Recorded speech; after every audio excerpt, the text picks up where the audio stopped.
main cornerstones for me is the principles, the magic of it, and also the decentralized nature of it, where no one person or corrupt, government can finance their wars or finance their new offers that they want to get trying to buy votes with printing more money.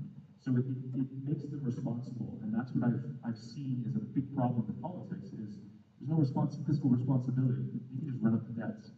And so I thought about this and I'm like, okay, so if they didn't have that capability, what would our world be like? If they actually had to get the consent of the government and for us to actually contribute, not just print more money, how would our society be different? And I think it would be much better because we'd have to be actively involved and contributing in a way that we're like, yes, we want this, or yes, we think this is important. So those are what speaks to my heart and I think is important. And I invite all of you to ask yourself, why does Bitcoin speak to your heart? Why is this important to you? Is it just to get rich? Is it just because you're trying to protect your wealth? Or does it align with your values?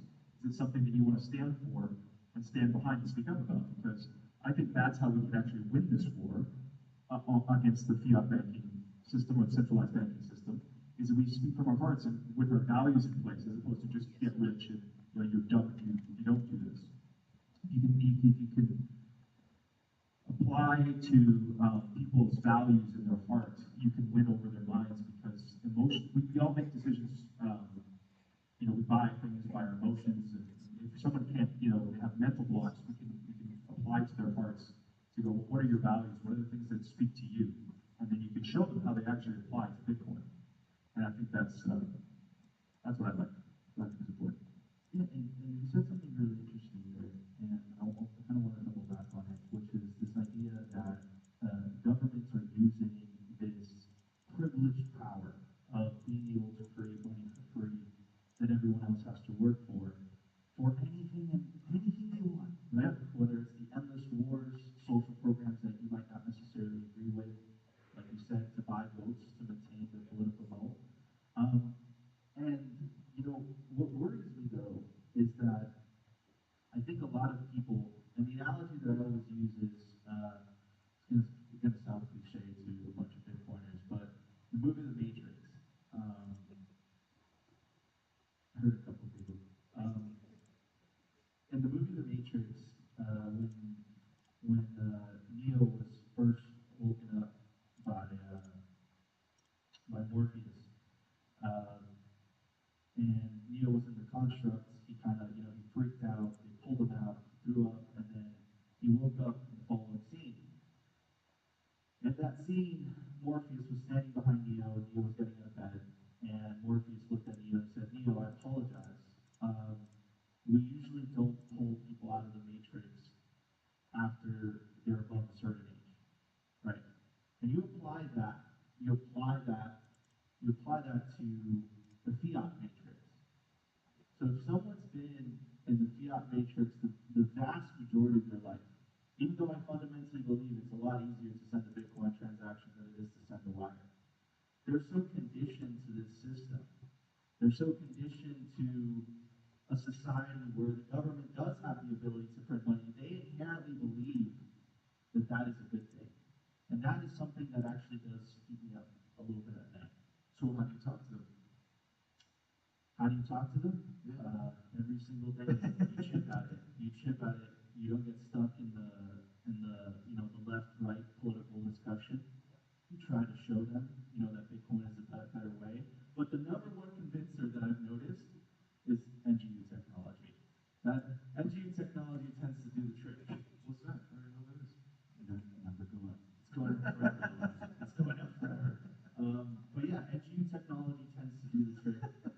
But it is it is an arms race. Corey Clipson, CEO of Swan Bitcoin, he wrote this amazing piece. It's called The Race to Avoid the War. And he theorized that what we need is an intransigent minority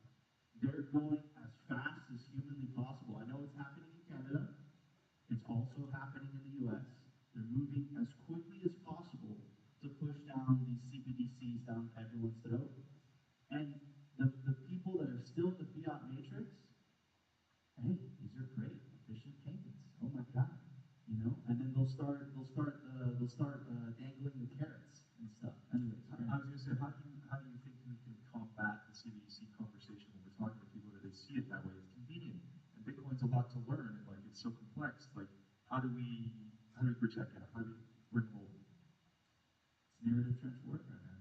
It's narrative trench warfare in the battlegrounds of the internet. You know, we have the truth on our side. They have lies, misrepresentations, spin. I don't know if you guys have seen this, but we're getting to the point. I swear to you, this is real. We're getting to the point where Christine Lagarde, who was the head of the IMF, and now she's the head of the European Central Bank. She's also a convicted felon, I might add. Not kidding about that. There was a video of her about a week or two ago on Twitter. We're getting to the point in the movie where she literally blamed inflation on climate change, meaning she blamed inflation, can I curse? On the fucking weather. She blamed inflation on the fucking weather. So what does that tell me? That tells me that they've ran out. They can't come up, there's no more excuses. So that tells me that we must highlight that, right? They're gonna try to control the narrative. We're gonna try to control the narrative. We have the truth on our side. They have lies. All we have to do is expose it. Mematics are very effective. Creating content is very effective. But in my opinion, the most effective way is grassroots. It's the families, right? It's talking to the people next to you about Bitcoin. And from my experience during this like 7 or 8 years, the first time you tell someone, they'll kind of just brush you off. But what Graham and I were talking about earlier, NGE technology does really, really good convincing. So if you tell someone about Bitcoin in 2017, fast forward, it's 2020 and the price is like 5-6 times higher, they tend to listen to you the second time you talk to them about it. Is it when in doubt, zoom out? That's another thing too. And you can just zoom out the chart. So a lot of people said to me, "Oh, but it's gone down. It's gone." I said, just zoom out. Just relax. Just take that sort of bird's eye view. You can see what's happening here over the long term. So yes, that does help. I think that does help. And I think I like what you said about we have the truth on our side. So we can simply just reflect back to these people the lies and the sort of like, it's climate change that's causing inflation? Like, look me in the eyes and tell me you believe that. It's climate change. I assure you, these are real, okay? Beyonce, climate change, Ukraine, the pandemic, yeah, just to name a few. But it's so ridiculous. I think I saw Taylor Swift on one of the articles too. By the way, these articles aren't coming out from tabloids. Like, these are legit financial publications that are trying to make the case that everything and anything, but the fact that they're printing an ungodly amount of money is the cause of inflation. Just to like kind of get a sense of how ridiculous these people are. But they got nothing else to stand on anymore. And that tells me, as a content creator, that is a point of weakness.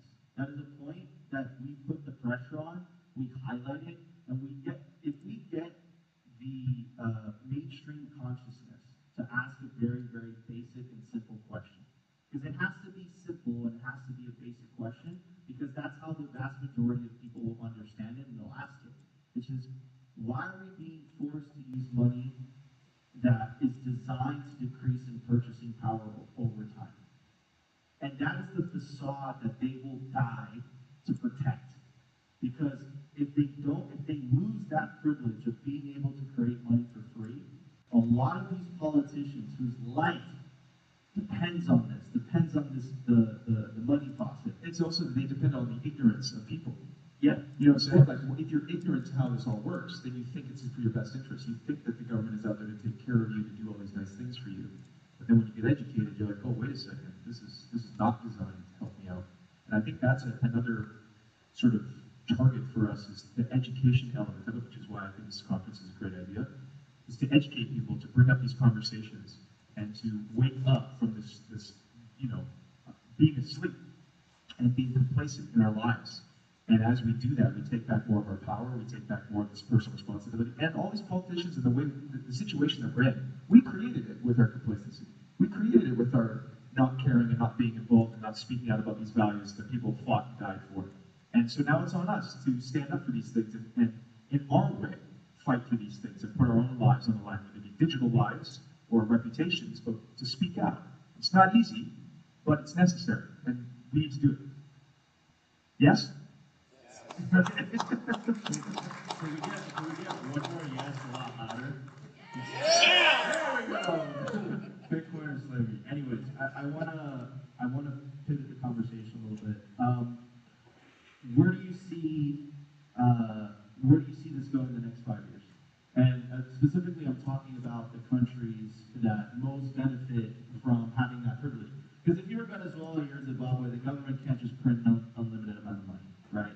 It's the United States, it's the EU, it's China. The reason that they're able to do that is because a lot of other countries are holding, their fiat currencies on their balance sheets. So they have this like unique privilege. And I suspect those countries are going to be the last to adopt something like Bitcoin because I think that their bureaucratic system has the most to lose. So, Graham, where do you see the next 5-10 years? Well, I'm a poet. I've done some acting in my life. I'm not an economist, but I can give you a guess. My thinking is I look at people as an actor. I've looked at a lot of emotions, and I study scripts, and I think of why a character does this, and why they're on this journey, what do they have to learn, and I think I see humanity as a whole. We're going through a phase of getting kicked out of our parents' basement. We've been lazy, we haven't gotten our stuff together, and it's time to get out. And whoever the parents are, God, life, is basically saying it's time to grow up.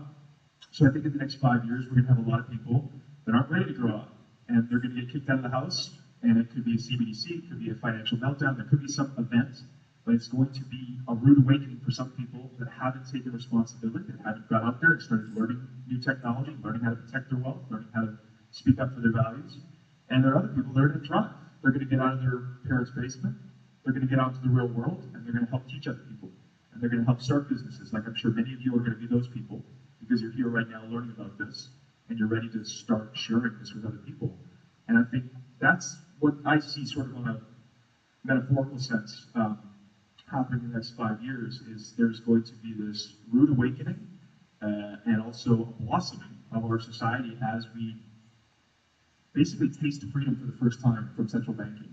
And I think that's super exciting, what that's going to mean. But it's also going to be really hard for a lot of people that have chosen not to wake up. They've chosen not to step outside their comfort zone and stay dependent upon, daddy government or mommy government. And it's going to be a rude awakening for them because the government's not here to protect you, and they're going to take everything they can while they can until we remove them and put someone in power or put someone that represents us that actually upholds our values. So you said you're a poet, so that means you're going to explain, Corey calls it the bright orange future, right? A future where, I said this earlier, no man or woman or privileged elite have the ability to create money from thin air that everyone else has to work for, right? What does that future look like to you?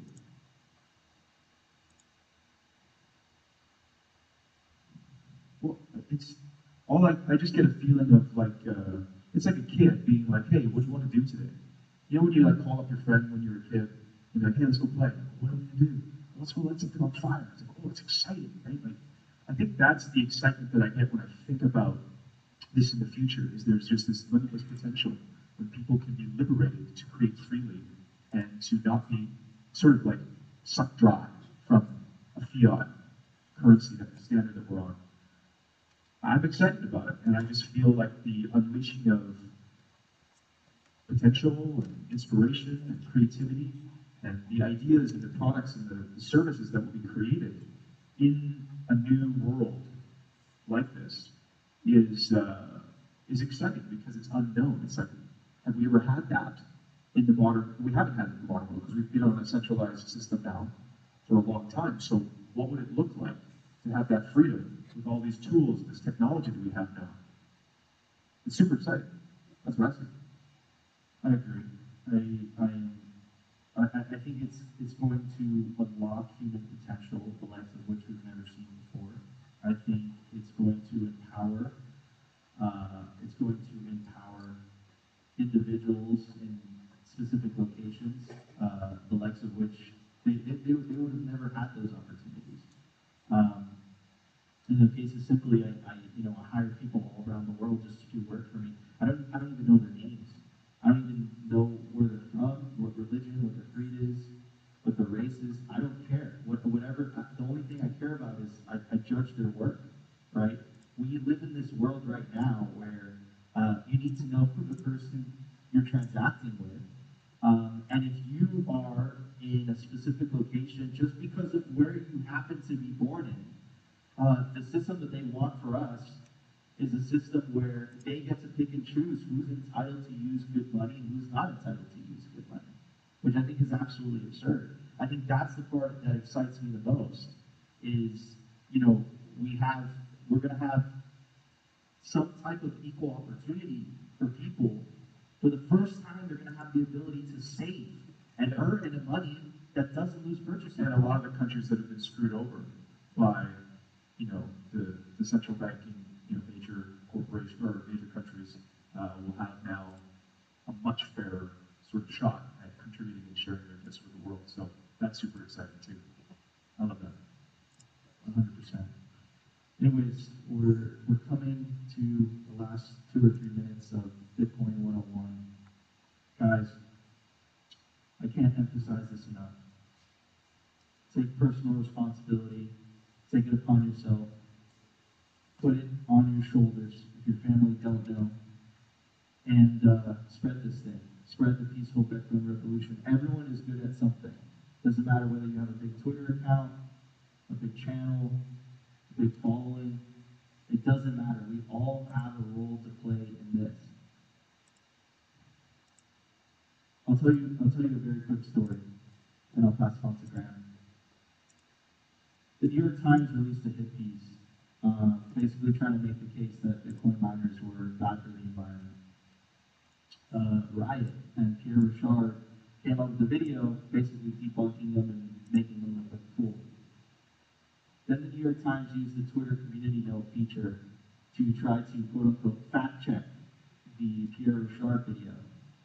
But we all came together as Bitcoiners, and we downloaded that community note and we got it removed. This is what I mean by narrative trench warfare. We all came together and we downloaded that. And that fight is consistent. It's every single day in the battlegrounds of the internet. So don't take this lightly. This is very serious. Bitcoin or slavery. Graham, do you have any last words? No, I agree with that. I think we are in a psychological narrative warfare, spiritual warfare right now. It's intense. But I'm excited to be here. I'm excited to be alive at this time on Earth. And I hope all of you are too, because there's so many fun things we get to do and create. But it requires courage from each and every one of us to stand up and speak our truth, speak the values that we hold dear, and champion Bitcoin. Awesome. Guys, my name is Nico Moran. This is Graham. This was Bitcoin 101. Thank you, everyone.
Oh, I need not an extender. I need right?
walking through how to use Bitcoin in the most self-sovereign way possible. So some of you may not have Bitcoin. Some of you may have Bitcoin, but it's sitting on an exchange where you had to give up, ID and personal information, all that. Or some of you may be further down your learning curve and have self-custody and be securing with hardware and all that. I just want you to hone in on where you are and then look and say, what is my next step? What's the next thing I can learn about and level up? And that's the point of this talk. So this talk is the path to self-sovereignty, obtaining, securing, and using your Bitcoin as trustlessly as possible. So we're going to jump ahead, and I want you to consider, and I'm being a pain here for Graham as I shift around, but I need to be able to see what I'm doing here. So how self-sovereign are you right now? If there was a crackdown tomorrow and every single custodial Bitcoin service shut down, wanted to seize their customers' funds, wanted to take all of their information, would you be affected? How would this affect you right now? While it may seem out to lunch to worry about something like that, we've seen examples of it in other countries. We've seen examples of it here in this country with regular Canadian dollars. We've seen examples of it in the US historically where things like owning gold were outlawed and they confiscated all gold. So it's not that outside of the realm of possibility. So how do you kind of use Bitcoin in a way where you are largely immune to that? How do we minimize single points of failure while also improving our Bitcoin privacy? Is there such thing as a perfect setup? And it's important to note that while perfection can evade the best of us, you shouldn't let perfect be the enemy of good. Meaning, just because you can't get it perfect right out the gate, or maybe never, doesn't mean you shouldn't improve. So let's chat a bit. Sorry, I'm such a pain in the ass with these cameras for you. Yeah, let's chat more about that. So let's jump forward a little bit and kind of walk through. We're going to level up, and what do you do first? All right. So here's a little overview of what I'm going to be discussing. Okay, making yourself as sovereign as possible in terms of Bitcoin. As many angles as possible covered, and I'm going to cover a few things like being able to get Bitcoin without KYC, or know your customer, without having to provide your ID and all your personal information in your firstborn child. How do you actually do that? Holding Bitcoin in a non-custodial fashion so that you're not trusting somebody else to hold your money for you. It's kind of the point of Bitcoin. That's why it was created. Securing your Bitcoin, not just in a wallet on your phone that is connected to the internet, but with a device that allows it to be kept offline and inaccessible to digital attackers. Verifying your Bitcoin. How do you know that what you have is even yours? How do you know it's actually Bitcoin? How do you know that you're enforcing the rules of the network? Like, there's only 21 million Bitcoin. What if somebody wanted to change that? Is there a way to make yourself immune to that? Perhaps by running a node? How do you obfuscate your Bitcoin? Add privacy, or at least forward-facing privacy to the Bitcoin that you already own. How do you use Bitcoin transactionally in a fast and cheap fashion? Lightning Network, we'll get into that. How do you spend Bitcoin amongst your peers? How do you build that circular economy so that you can potentially live on Bitcoin, as I have been doing since 2020?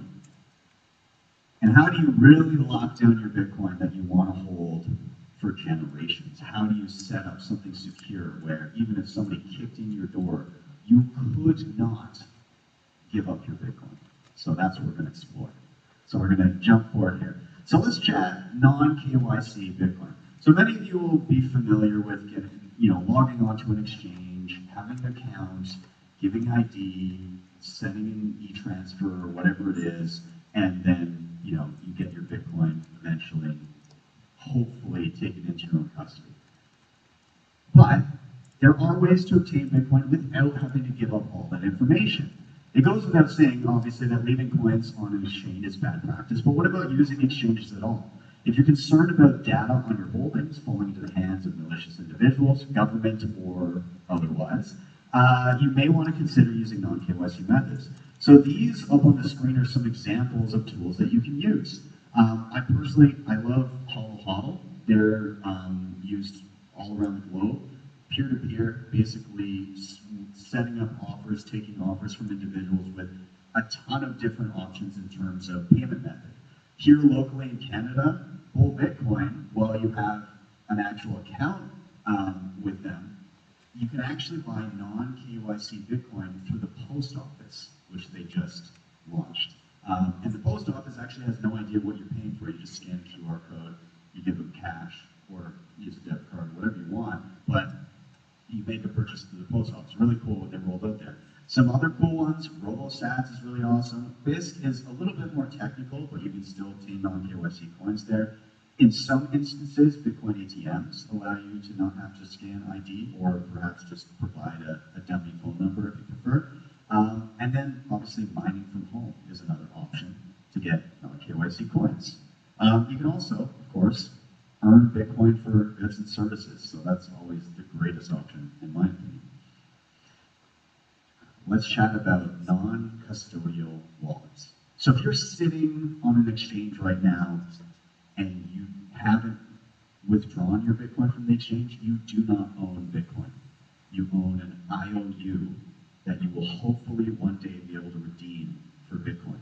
Very important to at least start learning how to take self-custody. Very, very important. If you haven't been around super long, you may have still seen some of the headlines, especially over the past year. Exchanges blowing up, people thinking that they own Bitcoin, and it turns out none of the Bitcoin was even there. You can own an incorruptible, censorship-resistant sound money, but you actually have to take ownership of it. You can't trust others with it. And so these are some examples of wallets that you can use. There's a lot of great options these days. They vary in user experience and complexity. And there's some key features that you might want to look out for when you're choosing a day-to-day wallet. So the ability to manage multiple accounts in the same interface. You might not want all your Bitcoin just lumped together in one place. You may want to separate it for different purposes. Obviously, on-chain Bitcoin transactions.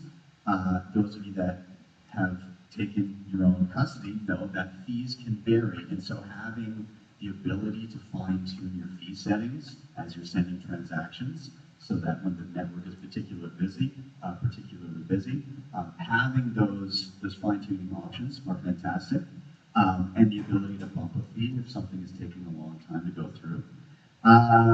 Another great option or feature to look into is hardware compatibility. If you're using a particular wallet, is it just a hot wallet on your phone? Can you use a hardware device with it? Can you use lots of different hardware devices with it? That's good to look into. Coin control, which we'll get into in a moment, but it's a privacy feature that you may be interested in. And then the ability to use the Lightning Network or Liquid, if that's something that you commonly use. These are mechanisms that allow you to use Bitcoin in a cheaper, quicker, and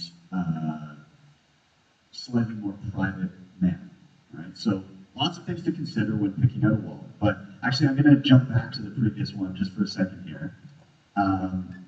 The ones up on the screen there, up in the top left, is Sparrow Wallet. That is my day-to-day go-to desktop wallet that I use all the time. Highly recommend. I really enjoy it.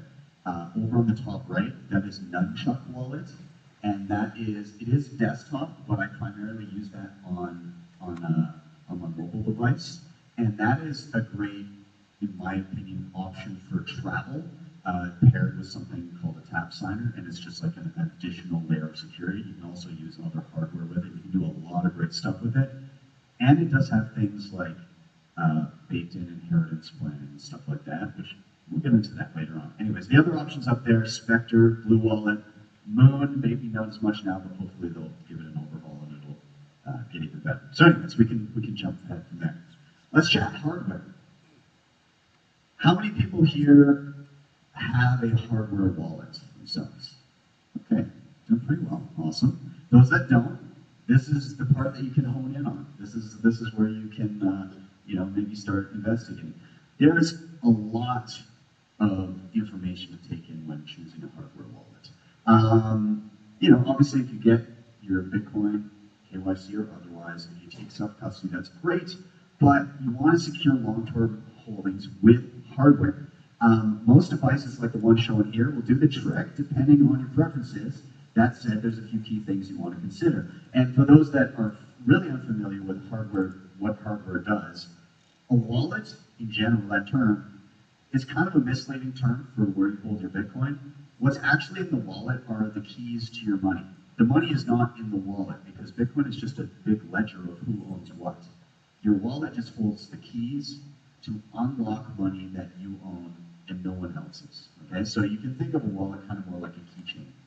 And in the instance of hardware devices, the keys to your money exist in a device that never directly connects to the internet.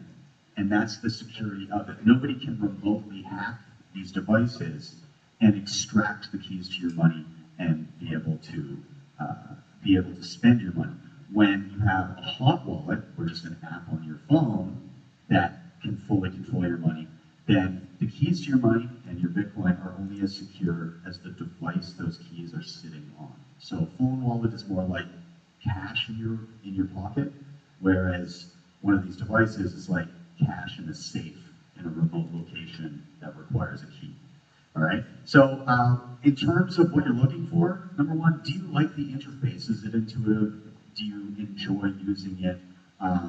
Does it help you learn about Bitcoin as you're using it? Number two, is it open source? Can you actually see what the code is actually doing in the background? And that may not be a question where you yourself are going to audit it, but it's relatively important that you're able, or that anyone is able to go in and audit it, because if there's eyeballs on it, then you have the ability for somebody to be a canary in the coal mine and sound the alarm if there's something malicious. Okay, so being open and auditable is very important. The other one, does it have a secure element? What the hell is that? A secure element is a segregated chip on the device that will contain the keys to your money. It is separate from the rest of the circuitry, and it is like the fortress on your device, so that if somebody were to get physical access to your device, they still wouldn't be able to extract the keys to your money.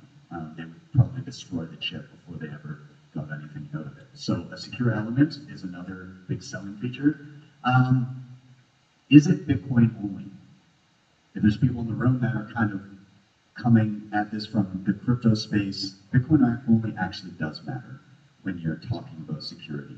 The more you add support for more coins and more options and more tokens, with greater complexity comes a greater potential for attack vectors. And when you support everything under the sun without extensive testing, number one, again, complexity, attack vectors. But number two, you're actually taking away time and man hours from working on the security of the device in general as it comes to focusing on Bitcoin. And furthermore, you probably get less Bitcoin features because time is split amongst, let's add this coin and this coin and this coin and this coin, and then your Bitcoin experience will be deprecated quite a bit. So that's a factor to consider.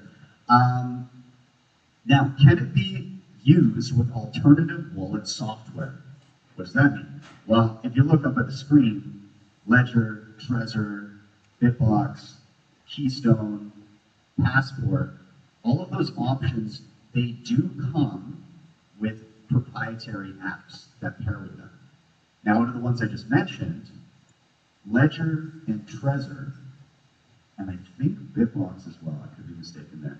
Anyways, out of the box, the Ledger and the Trezor, typically you're going to need to use their application to initially set up the device. So there are ways to do it without, but you're going to be jumping through hoops. You might be using some command lines, so realistically most people aren't going to do that. And so in that instance, you're probably stuck with their proprietary app, at least in setup, before you can shift to something else.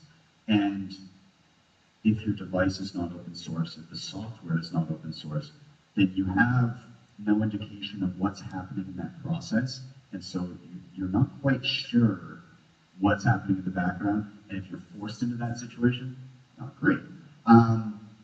So it is important, at least to me, that I'm able to choose how I use my device. Coldcard and Tapsigner actually have no native app. You get the device, Coldcard, and obviously Tapsigner. Tapsigner is like a build-it-yourself kind of option.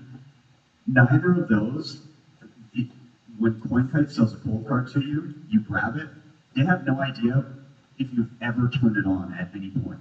There's no data going back to them, there's nothing. You can power it entirely offline and never plug it into a computer. There's a lot of great things about that. Coldcard is my go-to for day-to-day. But a lot to consider there, but just be aware if you're forced into a proprietary app, it may not be, depending on your preferences, it may not be the best option for you. Now, can you create things like hidden wallets with passphrases? Can you create decoy wallets if you're under duress? These are all cool things that you can do with various options where maybe you put in your regular PIN and it leads to your regular wallet, but maybe somebody's threatening you, you put in a decoy PIN and it leads to a decoy wallet with a small amount of Bitcoin instead. So these are some of the features you might want to look for. And again, on the screen here, the devices are Coldcard, Ledger, Trezor, Bitbox, Tapsigner, Keystone, Passport. There's lots of other ones. The one that isn't up here that I should have added is the Blockstream Jade. They're also doing some good work. So anyways, we'll jump ahead now. Okay. So far we've covered getting Bitcoin. We've covered using self-sovereignty and obtaining your own Bitcoin in your own custody. And we've also talked about securing your Bitcoin with hardware. Those are kind of your foundation. You want to be able to get Bitcoin and secure it in your own custody. From here on in, it's kind of like cherries on top of that, okay? And so what is running a node? What does that even mean? So a full node is simply software hosting a copy of the Bitcoin blockchain that includes the entire history of transactions and the rules that govern the network. If you are not running a node, you are trusting someone else to do it for you. If you have a phone on your wallet, and yes, you have the keys to your money, you take in your own custody, or it's on a hardware wallet, whatever, you are still, every time you're doing a transaction, asking someone else, do I have money? Is this actually Bitcoin? Can you enforce the rules of the network for me on my behalf? So while you're not going to lose your Bitcoin necessarily, you're not actively kind of participating and enforcing the rules of the network for yourself. Don't think of this as an altruistic, I'm going to help the network kind of framework. Think of it as a selfish, I don't want somebody to change Bitcoin on me action. It is self-preservation, okay? And so with running a node, you can connect all of your wallets to it. You don't need to trust anyone else to feed you transaction info. You no longer leak transaction data when you use someone else's node by default. So when you have a phone wallet and you say, do I have Bitcoin? You're actually asking somebody who's running a node, can you check these addresses for me? And if there's an IP address linked to that, and if that node happens to be one that's keeping logs of that information, that could be information on how much Bitcoin you own that somebody is keeping track of. So keep that in mind. You can also protect yourself from anyone trying to change the rules of Bitcoin, as I alluded to, things like the 21 million coin supply. If you're connected to your own node, you're running your own copy of the blockchain and the rules that govern it. If all of a sudden there was a contentious change to Bitcoin tomorrow, if you're running your own node and you link your wallets to your own node, if anybody tries to change Bitcoin, you ignore them. They simply do not exist to you. And not everyone has to run a node, but it's important that they have the option and can easily do so if they choose. And so I would recommend that if you've got your foundation of owning Bitcoin and securing it, and you're already at that level, take a peek at running a node. That might be a fun next thing that you can do. So you can do this a variety of different ways. Also, I'll just mention that you you can run other Bitcoin apps trustlessly on top of your node with a lot of these plug-and-play options. So, easiest way to run a node for free is download Bitcoin Core on your computer. So you can go to bitcoincore.org, you download this program, it will download the entire history of all Bitcoin transactions, and you can even print it down so it goes through all of the data, but then it keeps just the most recent transactions once it verifies everything else, and then you can connect your wallets to it. My go-to now is Start9. I have the Start9 Server Pro is kind of and it's like a pretty intense machine. You don't have to go that hardcore. This is like a full-on expensive computer that sits at home and hosts data and does all these different things. You can go on the lighter side of that and do something that's really lightweight and is just running a few things.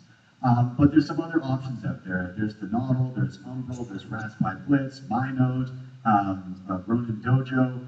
Down in the bottom right there is a little picture of what a node might look like if you're running it, and that one looks all fancy, but it's actually quite small. It's like yay big.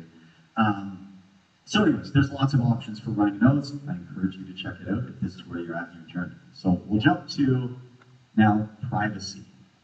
Chat a little bit about that. So it's likely that you already have Bitcoin obtained from KYC services. And furthermore, whenever you use and spend Bitcoin with someone who knows your identity, it can lead to them and other third parties painting a picture of how much Bitcoin you own.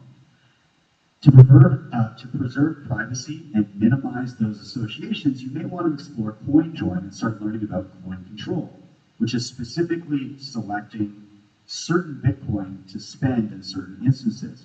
Now, privacy is a spectrum, and it's nearly impossible to get perfect, but don't let that deter you from getting better.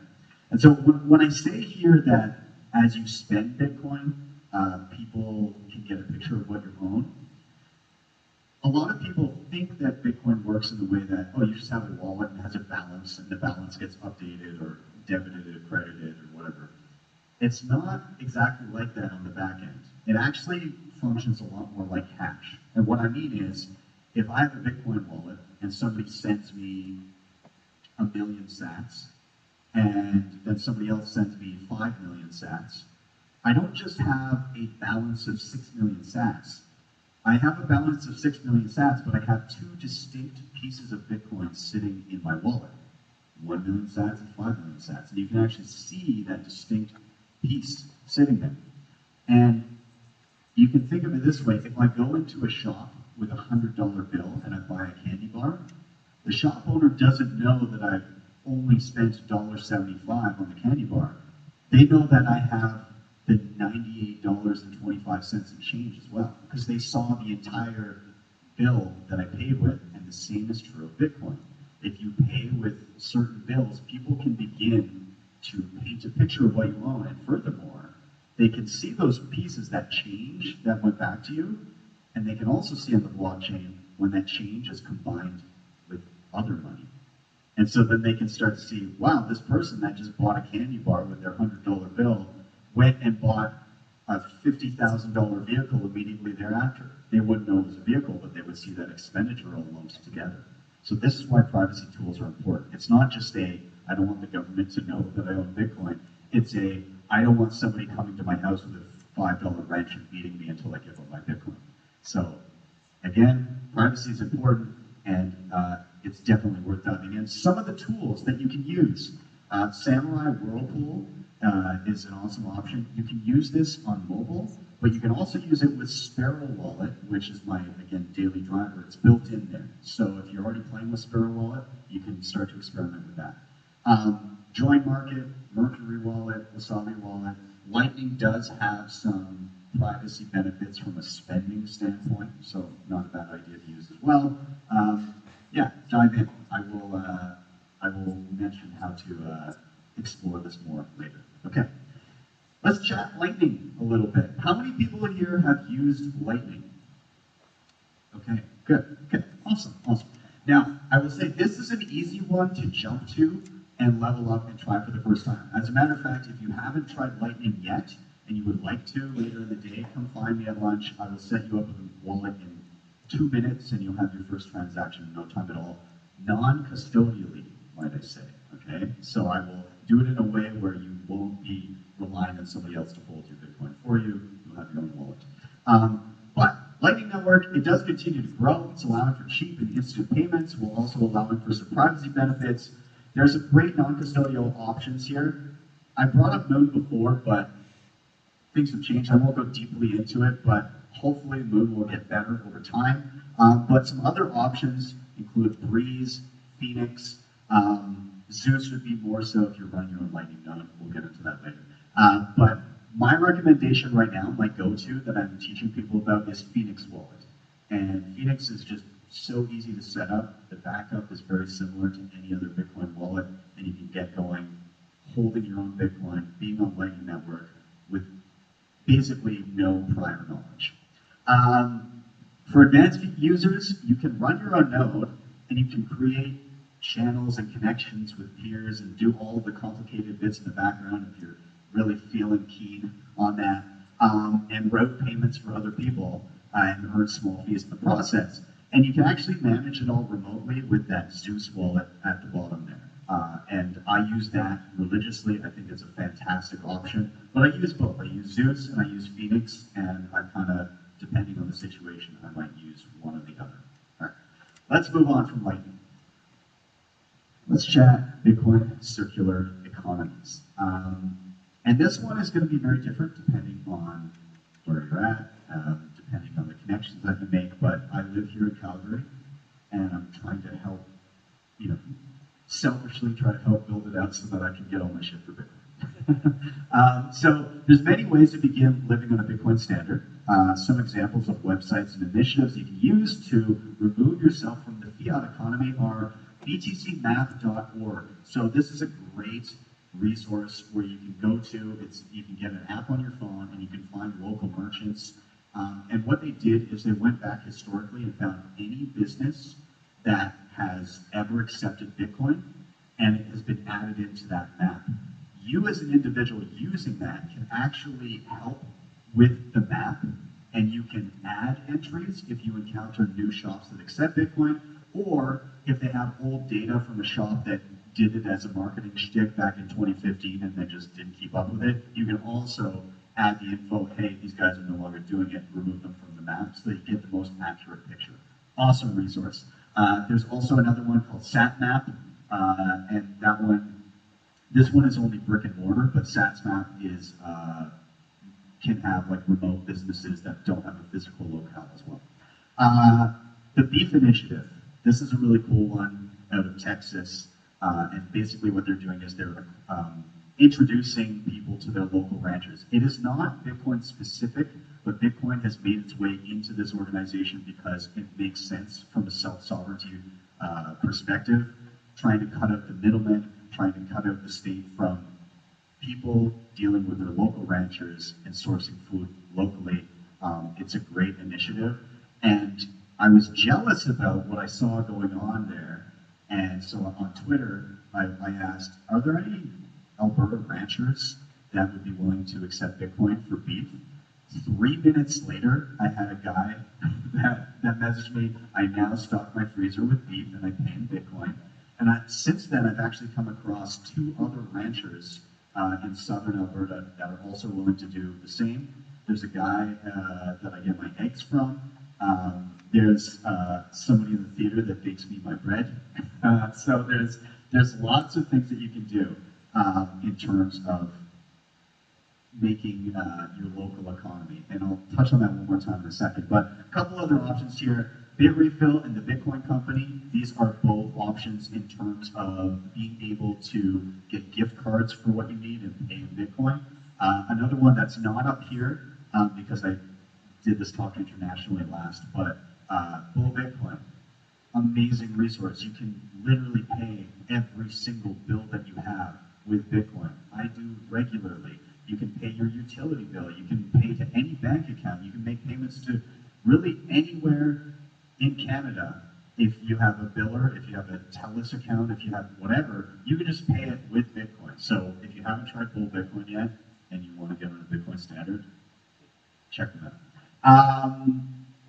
Outside of that, go to your local meetups. This is super important, and I've kind of made a point of this. I've been out of town for a bit, so I've been able to hit the local meetup lately, but YYC Bitcoin is a great one, and I've made a point of when I'm there, getting up every single time and saying, I'm looking for the following thing, and I want to pay in Bitcoin. And while there may not be somebody directly in the room, but there was for eggs, that worked out really well, but there's always a 6 degrees of Kevin Bacon that will likely take place, where somebody in there is going to be like, actually, I think I know a guy who does that, let me put you in contact with them, and you begin to forge those relationships where you can actually begin to live off of Bitcoin standard. So I would encourage that, hit the local meetups if you can. Yeah, let's keep going. So one of the last things I want to touch on here is multi-sig. And this is just in and around security of your Bitcoin as well. So we talked about hardware, securing Bitcoin offline. With hardware, typically there's a single point of failure. And what I mean is, your hardware device is at home and somebody kicks in your door and threatens you. Yes, you can have decoy wallets, you can do things like that, but people aren't super rational in scary situations. And so there's a good possibility that you might just say, no, this is my real PIN, take it all. You don't know how you're going to react. But how do you make it so that that's impossible to do?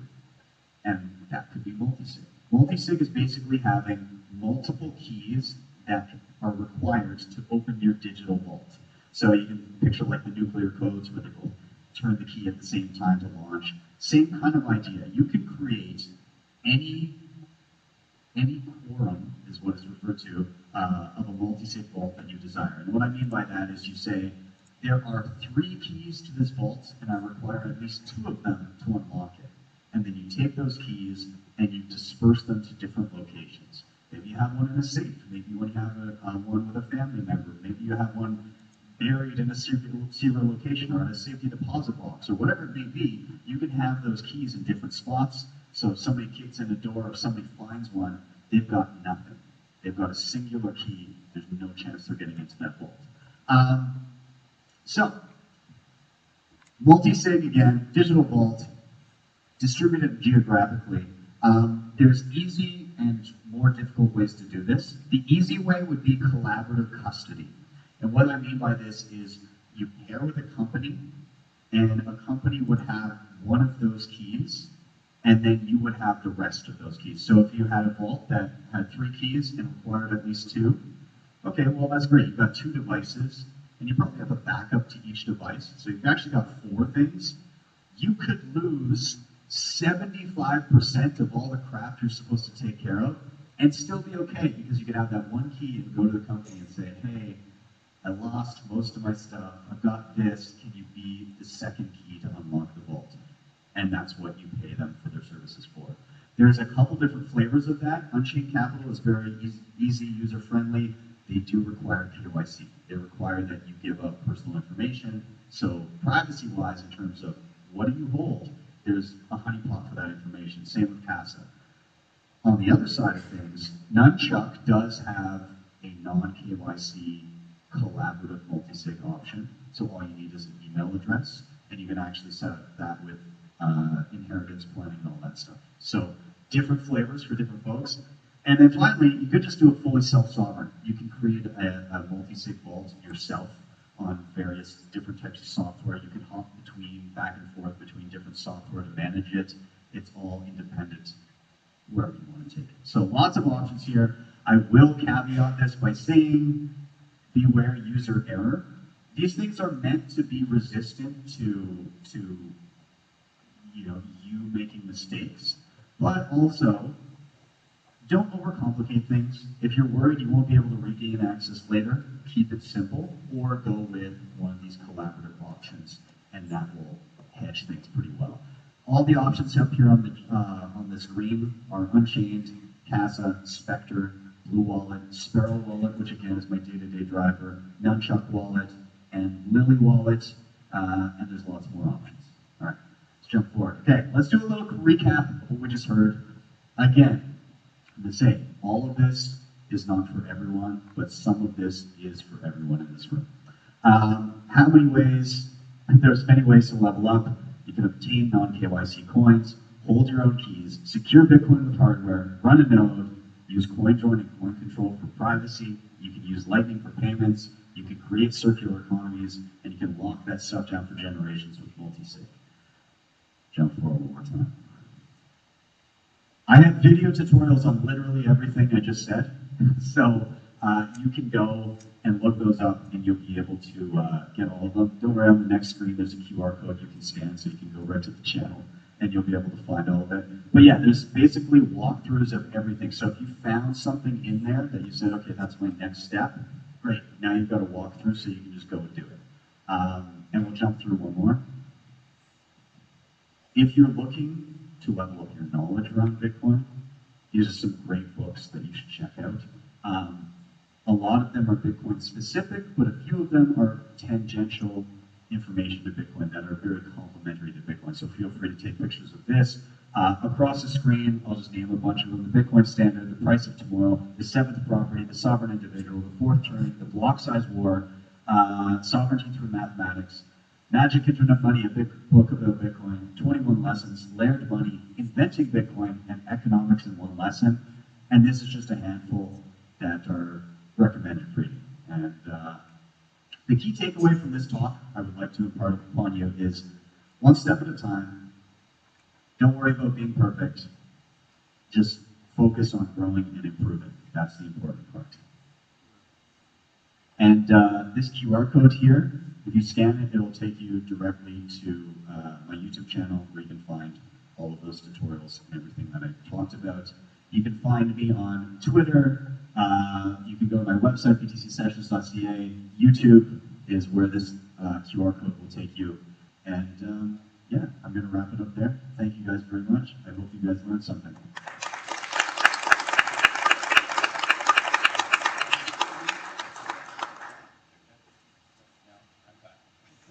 We'll be back in a minute.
Welcome back, everybody. We've got another panel coming up next. Before we intro the panel, we're going to give a quick shout out to, again, another one of the partners for the show, Cryptotherm. They build robust mining systems for industrial scale Bitcoin operations with a focus on immersion cooling. So not air cooling, but immersion, which makes it whisper quiet. So with that, this next panel is called How Bitcoin Changed My Life. It's moderated by Julian, aka Kinetic Finance, excellent filmmaker, host of Kinetic Finance on YouTube, multi-platform video. He does a lot of different platforms other than YouTube as well. He provides educational and historical explanations on money and markets and a cutting-edge look into the world of Bitcoin. We're also going to be having up Becca, Taylor, and Krista. Becca is she went from fiat corporate Becca to Bitcoin Becca. She had a journey that changed her life so much for the better that now I spend my days making memes and sandwiches. That sounds like a great improvement in quality of life. Krista Edmonds has over 2 decades of experience in financial markets and innovation and is a dedicated advocate for women's involvement and empowerment in the world of Bitcoin. She's co-founder and head of marketing for Bitcoin Policy UK and the UK's first Bitcoin-only policy think tank and founder of Access Tribe, a Bitcoin education company. And Taylor, I'm going to give a little explanation as to what got him here. Dave, the organizer of this event, he reached out to he had different people reach out and ask to be speakers. And, you know, he was getting some requests from some people that were into altcoins and tokens and everything. So he's asking very elaborate ways of, you know, trying to avoid having them come speak. And one guy, he said, I don't know, maybe I'm going to ask him to go and chop some wood while explaining Bitcoin. And the one guy was like, no, I'm not doing that, and just never replied. But then another Bitcoiner asked to come and speak and said, hey, it did change my life. I'd love to talk about it. And Dave said, well, I'm going to see if this guy will chop wood. And he did it right away. He filmed a video of himself chopping wood and explaining Bitcoin. And now he's here. So I can think of no better reason to allow somebody on the stage than the fact that they made the effort to chop wood and explain Bitcoin at Dave's request. So without further ado, this is the panel on how Bitcoin changed my life. Let's give him a round of applause.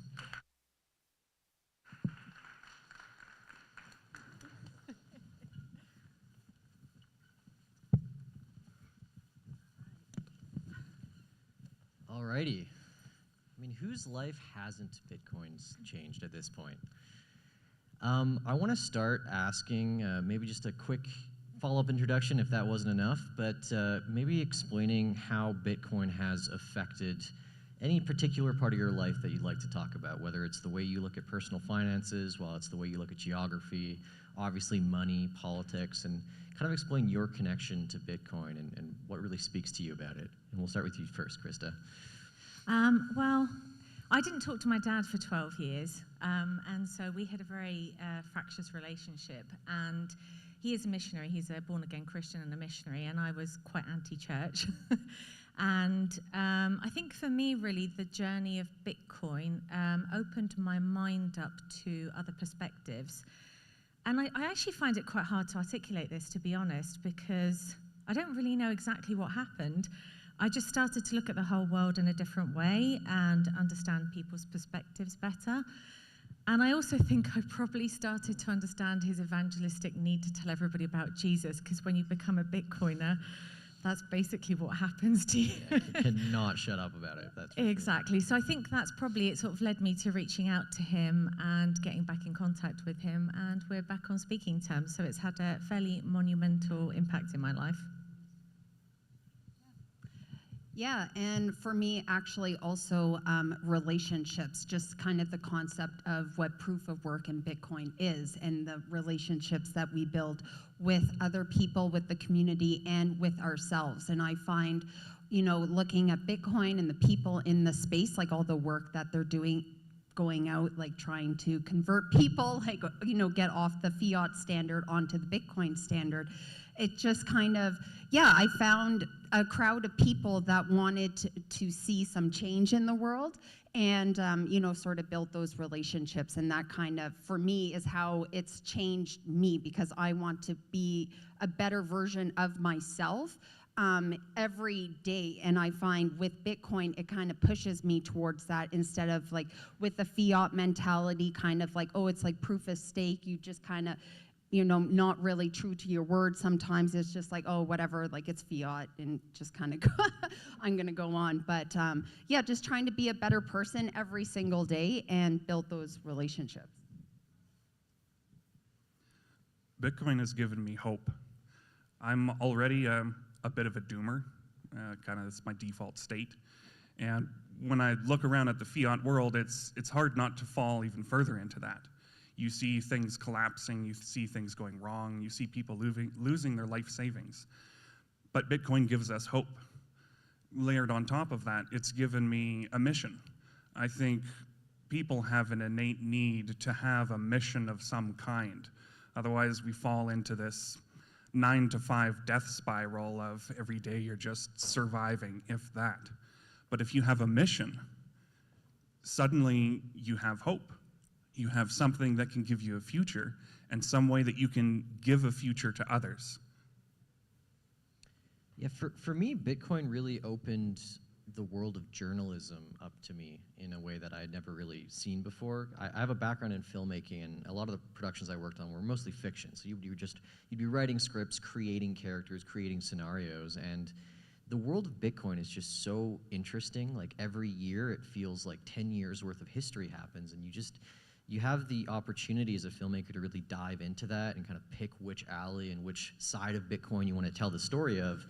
And it's more than just making up something, on a screen with characters. You can tell the stories of real people. And every time I go to these events and conferences, I meet people like all of you who have had their lives inexorably changed for the better because of Bitcoin. And exposing that to the world, to me, has just been so much fun and really inspirational, because it's always a battle that we have as Bitcoiners, fighting out against the press. But it's really in these individual stories that you start finding a lot of compelling stuff that breaks all of the narratives that have been kind of weaved in the mainstream about, Bitcoin bad for the environment, Bitcoin no intrinsic value. You start talking to people who come from, war-torn countries, and Bitcoin saved them, right? Or people who are depressed and didn't find meaning in their 9-to-5 job and found their local Bitcoin meetups and became a real voice in their town. So yeah, I really love that the way Bitcoin has opened up all those journalistic opportunities and challenged me to be a better storyteller. I want to ask, on a day-to-day level, because we can talk about the big picture, has Bitcoin changed the way that you spend or interact with money? Are you finding now that your sat stacking gets in the way of, your previous other financial goals? Has it altered the path of how you spend and save money? You're asking me first. Yeah. I would say, to be honest, I think it was probably for me a combination of the pandemic and Bitcoin that I just kind of stepped out of that mimetic world of the rat race, and you just start to value different things.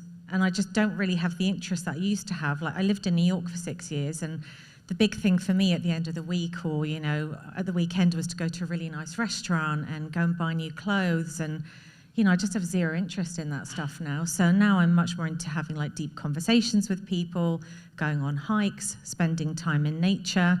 And I kind of put that down to there's something about the process of studying Bitcoin that fundamentally changes you at a very, very deep level, And I think your values shift dramatically. So yes.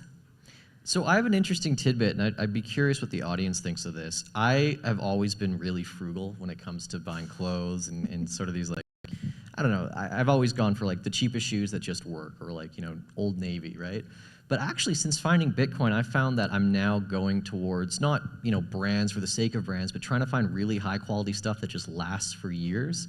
And I wonder, like, I'm sure there's two classes of Bitcoiners, which are like, I'm gonna take sugar packets from the Starbucks, so I don't have to buy sugar, and then the class of Bitcoiners that buy just really expensive but well-made things that last forever. How would you say each of you fall into that category? Have you been frugal in terms of that stuff, or have you been more focused on just picking out specific things that last forever? For me, I've definitely changed like my shopping habits, like for sure. And how you mentioned like with the clothing, I was also big, Winners, Walmart. I mean, I still shop at Winners nowadays, and I work in retail. So, but like I do look for higher quality fabrics, cotton. The whole like polyester thing is probably not really so good to be on your skin all the time. So it's like all these different rabbit holes, like through Bitcoin, that you kind of go down. I didn't think like a few years ago when I started learning more intensely about Bitcoin that I'd be going through my wardrobe and being like, oh, I don't need all this polyester crap. Like I want, good quality, organic cotton shirts, pants, and stuff like this. So like, it's like all these things, like I said, all these different rabbit holes, and then all of a sudden you're like changing your values, shifting, like, oh, maybe maybe I want to be a little bit more in this direction, like caring about like where my clothing comes from, buying high quality merchandise, shoes, stuff. You use these things every day too, so like why just get the cheapest stuff? Like invest in the quality. So like for me, it's definitely changed. Amen to all of that, definitely. It's shifted my time preference. So instead of what's something that I can afford right now and works for right now, it's shifted to what can I buy that will last longer so that I can have the opportunity to stack sats more. It has made me more aware of the 9-to-5, death spiral thing though too. Terry Pratchett has a great bit in one of his books where he's talking about how poor people can't afford good boots, and so their boots wear out more often, so they have to buy boots more often, and it keeps them poor. Whereas somebody who's wealthy and can afford nice boots, their boots last longer, and so they can become more wealthy. And it's something I would like to get myself out of. Like these are very fiat shoes. It's not real leather, it's cracked. These are less than 2 years old. It should last longer than this, but it doesn't, because it's a fiat shoe. So I'm hoping that I can get in a bit of a better place, stack more sats, and get shoes that last a little bit longer. Yeah, I think that's the battle, because I think when we look at Bitcoin today, we see a super undervalued opportunity, and you almost want to live in scarcity in the moment to stack as many sats as you can. But you have to think about, I guess, like you're right, like the preferences in your behavior and making sure you're aligning with that. Speaking of which, I'm super curious, because for me this year especially, I've had a journey with discovering fiat food and nutritious food and like the profiles in food. Has your journey into Bitcoin taught you or moved you in a direction in how your outlook of food is, and maybe even changed your diet? Yes, I would say so. Actually, it was funny because I did Pomp's crypto course last year, and that was quite an introduction to like the world of maxis, because I'd sort of been doing my own reading and my own podcasting. And then we have this huge big Slack group, and somebody asked a question and they said, oh, what's this thing with Bitcoiners and seed oils? And so somebody sent an explanation. And after the session had finished, I go to my fridge and I open it up and I was like, oh my God. And I'm going through all the packets. I'm like, everything has seed oils. So the next day I'm out baking bread and like doing all of this stuff. But yes, it has. And generally speaking, now we eat a lot more meat. I'm much more aware of that from a health perspective. And I've basically eliminated seed oils. So yes. Yes, the same thing happened to me as well. Like my diet changed like pretty drastically after, going down the Bitcoin rabbit hole. And then I was like, oh, the seed oils, all this, processed, what does Safe calls it? Industrial sludge. And like that's what he kept calling it on his podcast. And every time I go into the grocery store, I'd be like, oh, look at all the industrial sludge everywhere. The gummies, the candies, all this stuff. And it was like I was training my own brain to be like, this is the fiat, like you don't want to eat this sludge. Like that's fiat food. That's like for fiaters, like the people that want to stay, asleep essentially. And through that process, I started reaching out, within the community, trying to find a rancher, because I saw on Bitcoin Twitter, like, go find a rancher, go shake your rancher's hand. I was like, well, I live in Alberta. Like, I'm sure there's a rancher somewhere around here. So I was able to do that. And now, like, I buy all my meat, I buy with Bitcoin. It's something I'm very proud of. I make a lot of soup with my bones that I get from my rancher. He's like, why are you buying kilos and kilos of, bones from me? I'm like, it's just Bitcoin. Like, I'm fine. Like, this is the healthy food. Like, I want to be eating bone broth soup. I'm making bread now, not just for myself. I find like Bitcoin's like kind of turning me into my grandma. Like, like at home baking bread, doing that proof of work. Like, oh, I made this bread. I made this meal. This steak came from a rancher, and I know that he also has the same values that I do and operates his business along those lines. So I feel good, spending my Bitcoin on stuff like that. So can I just say, I think that's a meme coming up, isn't it? Bitcoin turned me into my grandma. Yeah. I love it. Make grandmas great again. Yeah. So. Yeah, having exposure to this crowd and these things has kind of given me flashbacks to my childhood. I grew up on a farm. We had cows. We had chickens. That was my first exposure to business too, was having chickens and selling eggs. And our grandparents just down the road had a massive garden. It was enormous. And we would go as kids, get told like, okay, it's time to eat something. Let's go to the garden and pull some carrots. Let's shell some peas. And that's going to be our vegetables. And so we happily run out to the garden, and you pull carrots out of the ground, and you go over to the rain barrel, and you wash it off, and you eat it right there. And at the time, I was like, yeah, this is pretty good. But now thinking back, I was like, man, that's really good. And I go to the grocery store, and I buy something, and I eat it, and I go, nah, it's just not the same. I need to get back to that. Okay, where am I going to plant a garden? Yeah, there's something to be said. I used to be super busy in my own business, and I became one of those people that did all meal delivery, like good food, or not even good food. It was like the prepackaged meals at that point. I didn't have time to like assemble their, 30-minute dishes. I wanted the thing I could just pop in the microwave or the oven and then do it in 6 minutes and then have a nutritious meal.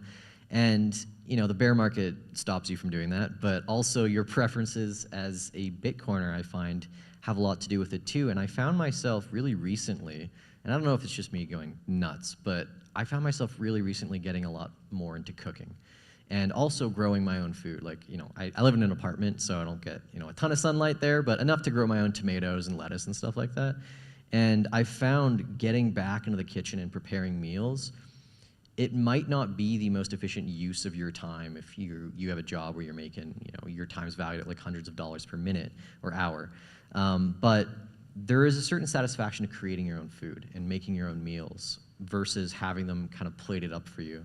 And I kind of wonder, like, we have a lot of people who are in this conference who do conferences and travel around the world and do these all day long. And I can't imagine, going months at a time traveling and not cooking your own food. And I kind of wonder, this is sort of like an aside, but for the people who travel quite a bit, how do you keep your nutrition profile good when you don't have access to, non-seed oil foods and things like that? Like, how do you ensure when you're on the road to kind of respect the diet you want to create for yourself?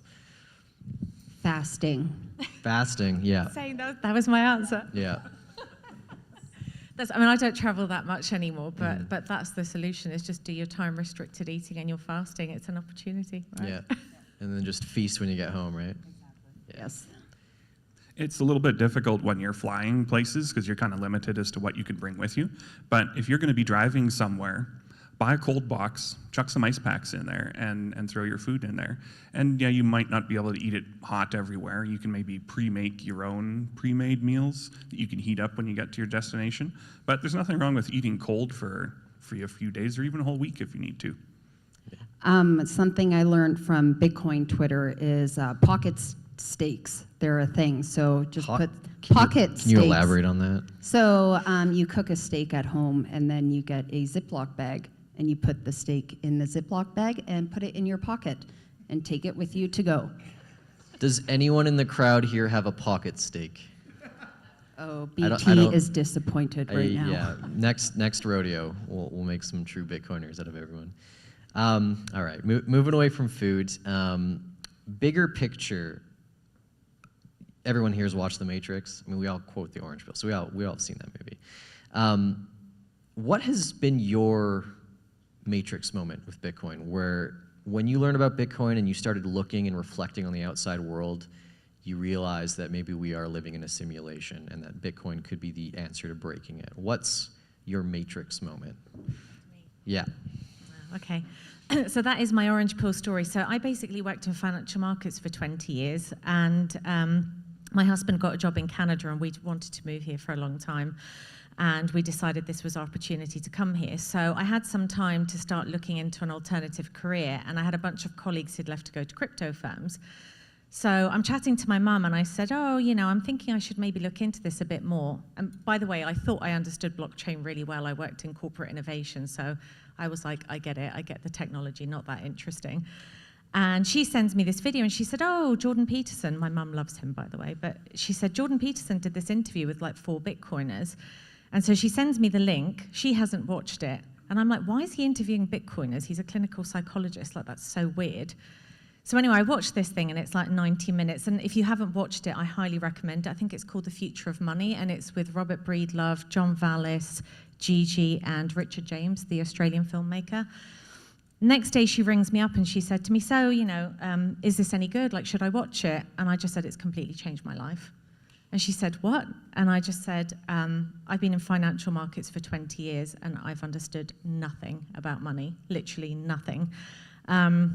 And that was it, really. I mean, I literally fell down the rabbit hole really hard, and then it was like 3, 4, 5, 6 hours a day of just studying Bitcoin, listening to every podcast I could get my hands on. And your comment about the matrix is an interesting one, because years before, I'd gone to a conference in New York, and I can't remember the name of it, but there was this guy called Juan something, and I can't remember his last name, but he was an investor in biochemistry kind of projects and bio-type projects. And at the end of the talk, he'd written this book called Evolving Ourselves, and he made this comment, and he said, what if all life is code? And he was referring to like DNA. And I've thought about that comment so much, because it's almost as though that code got plugged into our matrix, and it's like an antivirus. And that just, I still turn that around in my head a lot and think about it a lot. So that for me is really, if we are living in a simulation, then I think that you know, the Bitcoin code might be the antivirus. Nice. Yeah, for me, when did I figure out we were maybe in a matrix? I mean, do you watch the news? Like, who's writing the script here? Like, but with Bitcoin, yeah, it was kind of Robert Breedlove and Michael Saylor. They did this What is Money series, and that's, you know, kind of hearing Michael Saylor correlate time and energy, that your life force, you know, you can save that in Bitcoin. I was like, what? But like, it's just a code, like this thing on the internet. How is it going to save me? Like, why, like, how is it going to save my energy and time and protect me from this craziness out here? And I was just kind of going through that. I was like, oh yeah, the system that we're currently in, this fiat world, like, it's rigged against like me, essentially, you know, the one individual, because I don't have a big proof of stake. And, you know, that's kind of, I don't like to think about the fact like maybe this is a simulation, because like, no. No, yeah. I think it's real life. I think we all have these, you know, collection of smaller moments here and there throughout our experiences. But the big one for me was traveling about 3 or 4 hours away from home, going to the fuel pumps to buy gas, and my debit card didn't work. And I thought, well, that's weird. Let's try the credit card. Credit card didn't work. That's weird. Let's try the business card. That one didn't work. Well, good thing I've got enough cash to buy fuel to get me home. I get back home the next day. I go to the bank and say, hey, none of my cards are working. And, oh, well, let's look that up. The lady looks at the screen, kind of frowns a little bit and says, well, there's a government code on all of your accounts, and I'm not allowed to tell you anymore. Okay, and this is a really small town.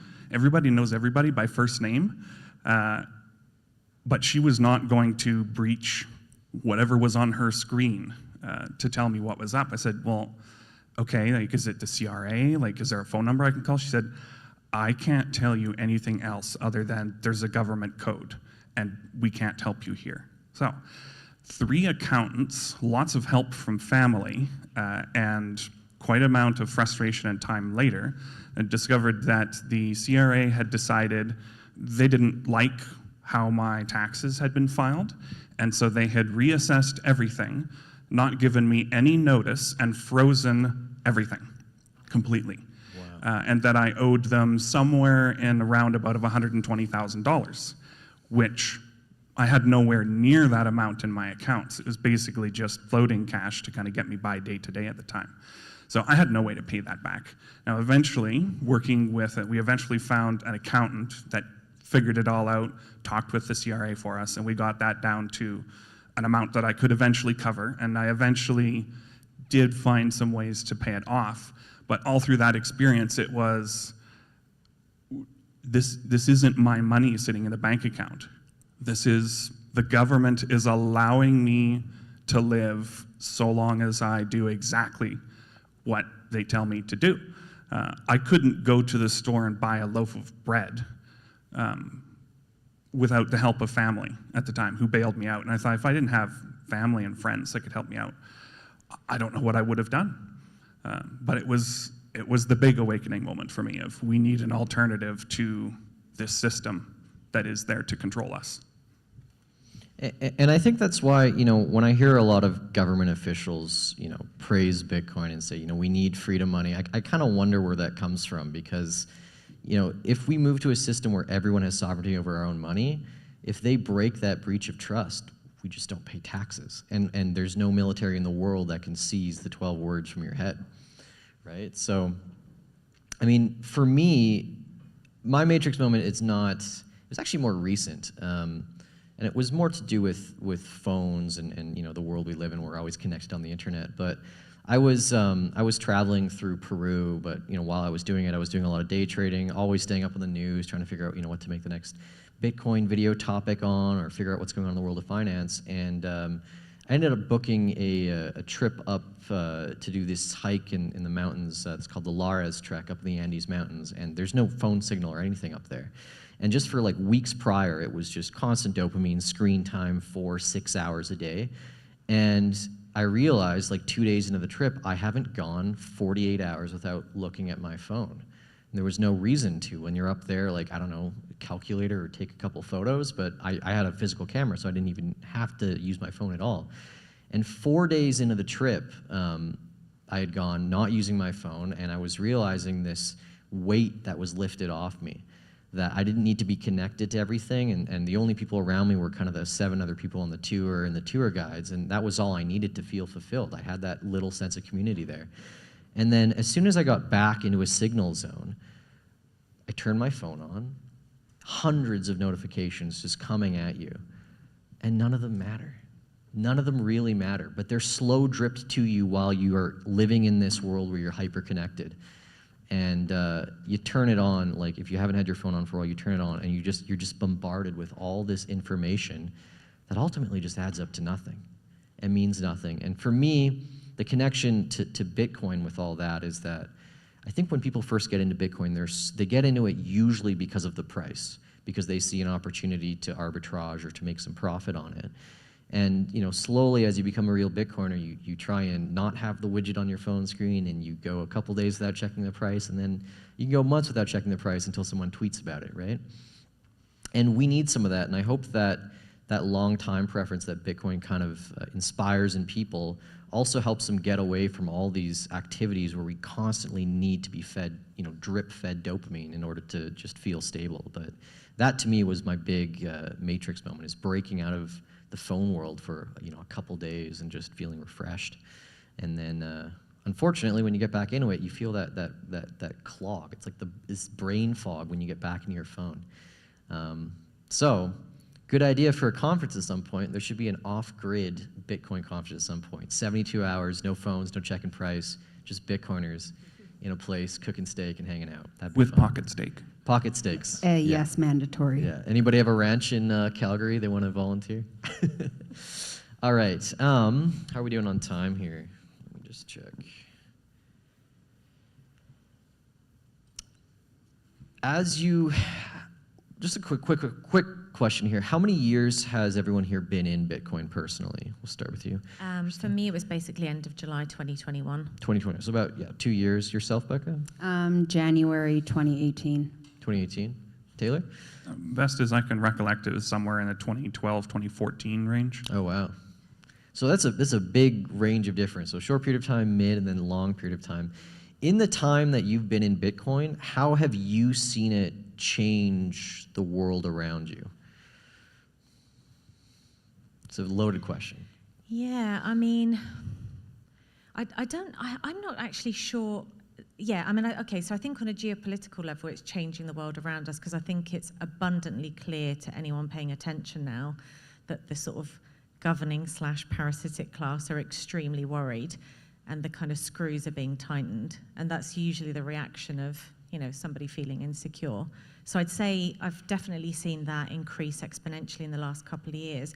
But I think a lot of it, as well as the perception that you have of the world, I mean, probably a lot of people can relate to, you know, it can be quite lonely being a Bitcoiner because you're suddenly outside of the matrix and you're talking cross purposes with, you know, people that you've had in your life for your entire life.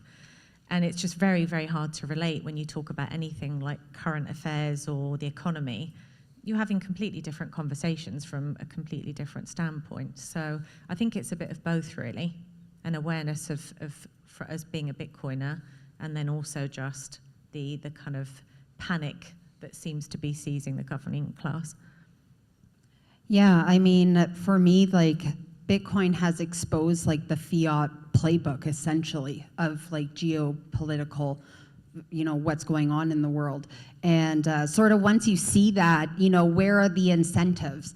You know, you start asking yourself questions like, oh, what's being told to me from the news real? Or like, what is this, you know, company's incentives? Where are they getting their money from, right? Follow the money and you'll find out what the incentives are.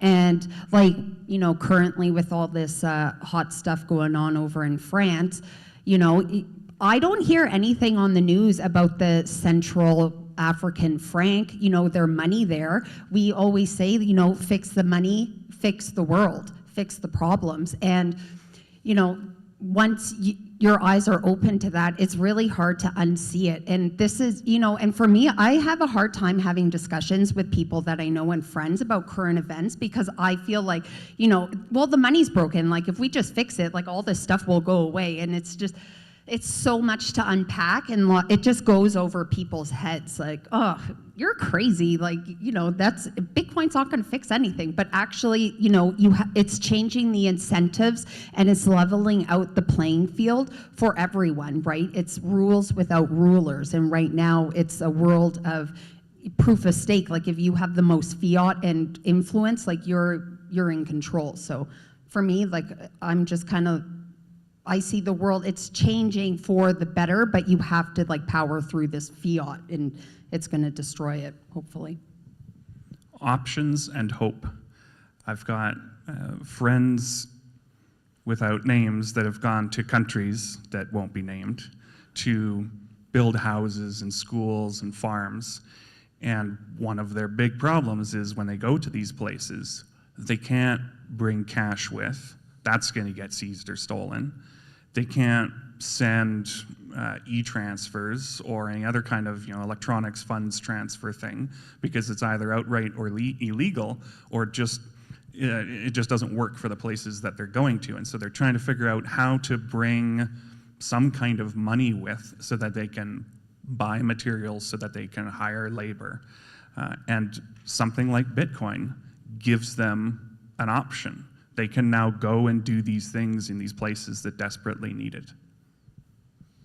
Yeah, what I've found is that I think the internet was a really powerful technology in allowing people to finally see what happens in borders outside their own. You know, everyone kind of got connected. We've, you know, I don't think K-pop would have made its way over to the US if it wasn't for the internet. And there's a whole bunch of examples of this, like endless examples. But Bitcoin as a layer on top of that enables so much other, you know, potential for connecting communities that are really far away from each other. There's this guy in El Salvador, I think he lives around Bitcoin Beach, and only got like 500 followers or so. But every week, he posts his Lightning QR code and asks, if anybody has any donations, I'm going to do a round of getting groceries for my local community. And send a couple sats, like 50 cents, whatever. A couple hundred people do that. That's groceries for a whole family or a couple families for a week down there. And he posts photos of it. And I've seen people do it, and you don't have to be like a millionaire like philanthropist to be a part of that. But Bitcoin allows people to contribute to those causes and have immediate effect without intermediaries, without having to go through these massive organizations where you don't see where the money goes. And people are utilizing that. And it's really amazing to see everyone kind of be a part of that in some small way. And overall for me, I've just gotten so much in geography ever since, because when you learn about how broken our money system is, that's just the first layer. And then you start going to all these other places around the world where they have dictators who have, taken these crazy loans from the IMF, skimmed 20% off the top, and then left their community with all the debt.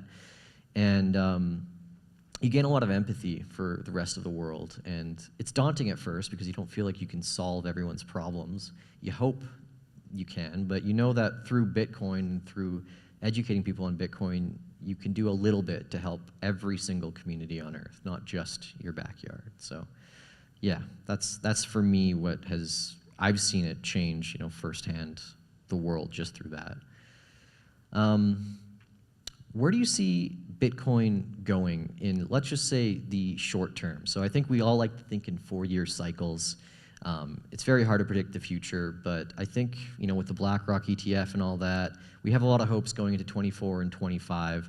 Aside from the price standpoint, what things, change around the world do you think will happen as part of the next cycle of Bitcoin? I mean, I think we're going into a period of chaos right now, I'd say. I think that's my sense, is that I think the masses are sort of rising up, and what we see in France and other places with the protests and so on, I think we're going into a period of quite a lot of chaos, and probably a response from governments with increasing authoritarianism and increasing censorship. I don't know. I mean, I would guesstimate that's probably, what, a 5-year cycle maybe? And then when we come out the other side, I think we will have a more equitable world. And I think, to your point, certainly communities will be more connected. People are going to be transacting peer-to-peer a lot more. And I think a lot more people are going to be opting out, as you call it, of the fiat system and just deciding to live a different life. I think what we will see is mass adoption, because more and more people are going to realize over the next few years how absolutely critical this is. I mean, for me, that was definitely when I moved to Canada, was when I saw what happened with the trucker protest. I was like, 6 months into my Bitcoin journey? And I think I had never in my life imagined that something like that would happen in a country like Canada. And coming from financial markets, you know about sanctions and about corrupt regimes. When you see a country freezing bank accounts without due process of peaceful protesters, and it was a peaceful protest, by the way, because I lived in the US through all of the riots that happened, the BLM riots, and I was actually thought the Canadian protest was rather cute and very Canadian. So it was a real shock to the system, and I think at that point I just realized, wow, okay, this is like serious, and people need this, and normies need this. You don't have to be somebody living on the fringes of society. This is absolutely critical to our freedom and our well-being. So, yeah. Yeah, no, I agree with you. Like, there's going to be a lot of chaos, I think, in the next few years as governments start to clamp down. But on the flip side of that, it's like the individuals like us here, everyone here, like, we're starting to ask questions about what is money? Like, why is one group of people able to, print all this money that I have to go work for? It seems unfair, right? Why is, gas so expensive now? Like, it doesn't need to be like this. So I think as there's more economic chaos, we'll say, I'm hoping that it'll wake more normies up to kind of ask those basic questions. Because at the end of the day, it's up to each individual person to, start their Bitcoin journey. Like, Bitcoin's not going to come really knocking at your door and begging, oh, I'm here to talk about Bitcoin. Like, you need this. I'm going to save you. Like, it's TikTok next block. Like, Bitcoin's just going to keep on doing what it's doing. And then on that note, like, within the Bitcoin community, I think within the next few years, like, that value for value, connecting with other Bitcoiners, doing, sort of building out that circular economy, that will keep on happening as all this other chaos in the fiat world like just keeps happening, and it's just not being solved outside of just throwing more money at it, which makes the entire the whole thing worse. So Bitcoin's gonna, for me, like, I'm just hoping that more people are gonna wake up and start asking basic questions like, well, what is money?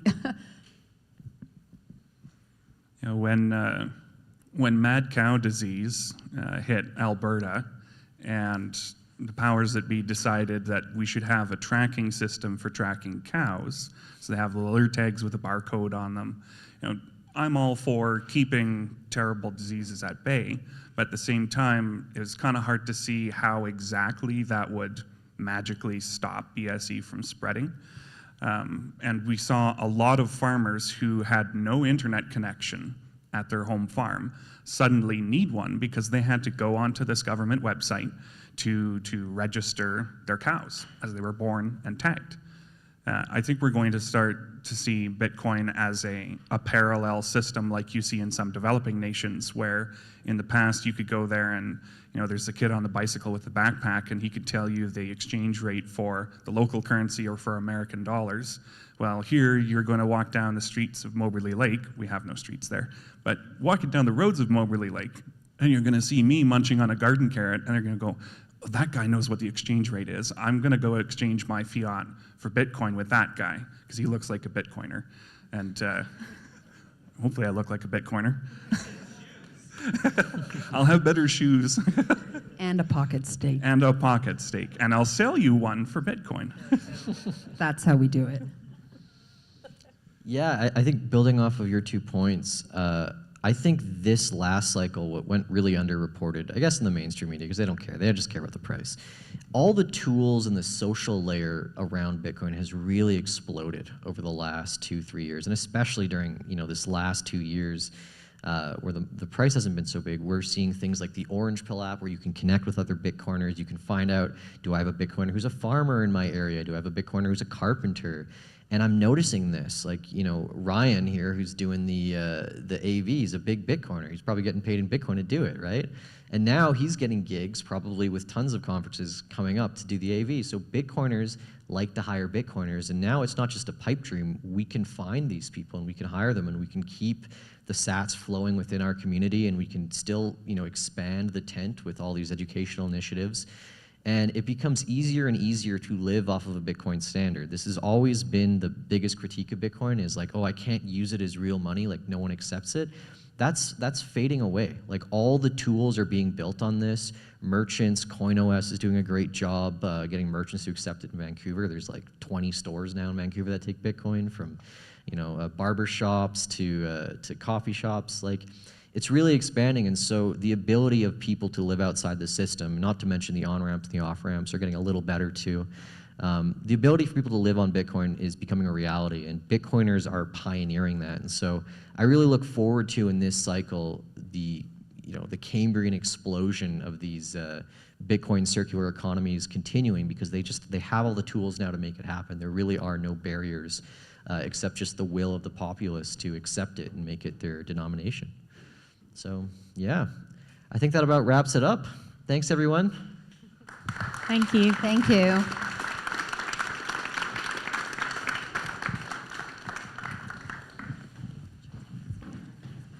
Big thank you to the panel for being here. Good to see everybody here. And we're going to take a break for lunch. We will be back around 1 p.m. for those watching on the stream, 1 p.m. Mountain Time. And yeah, we'll see you guys shortly. Have a great lunch.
Check, check. Hello, everybody. Welcome back. Hope you had a good lunch. I know many of you were trying to pay bills and sprinting back as quickly as possible. So thanks for making it back after lunch.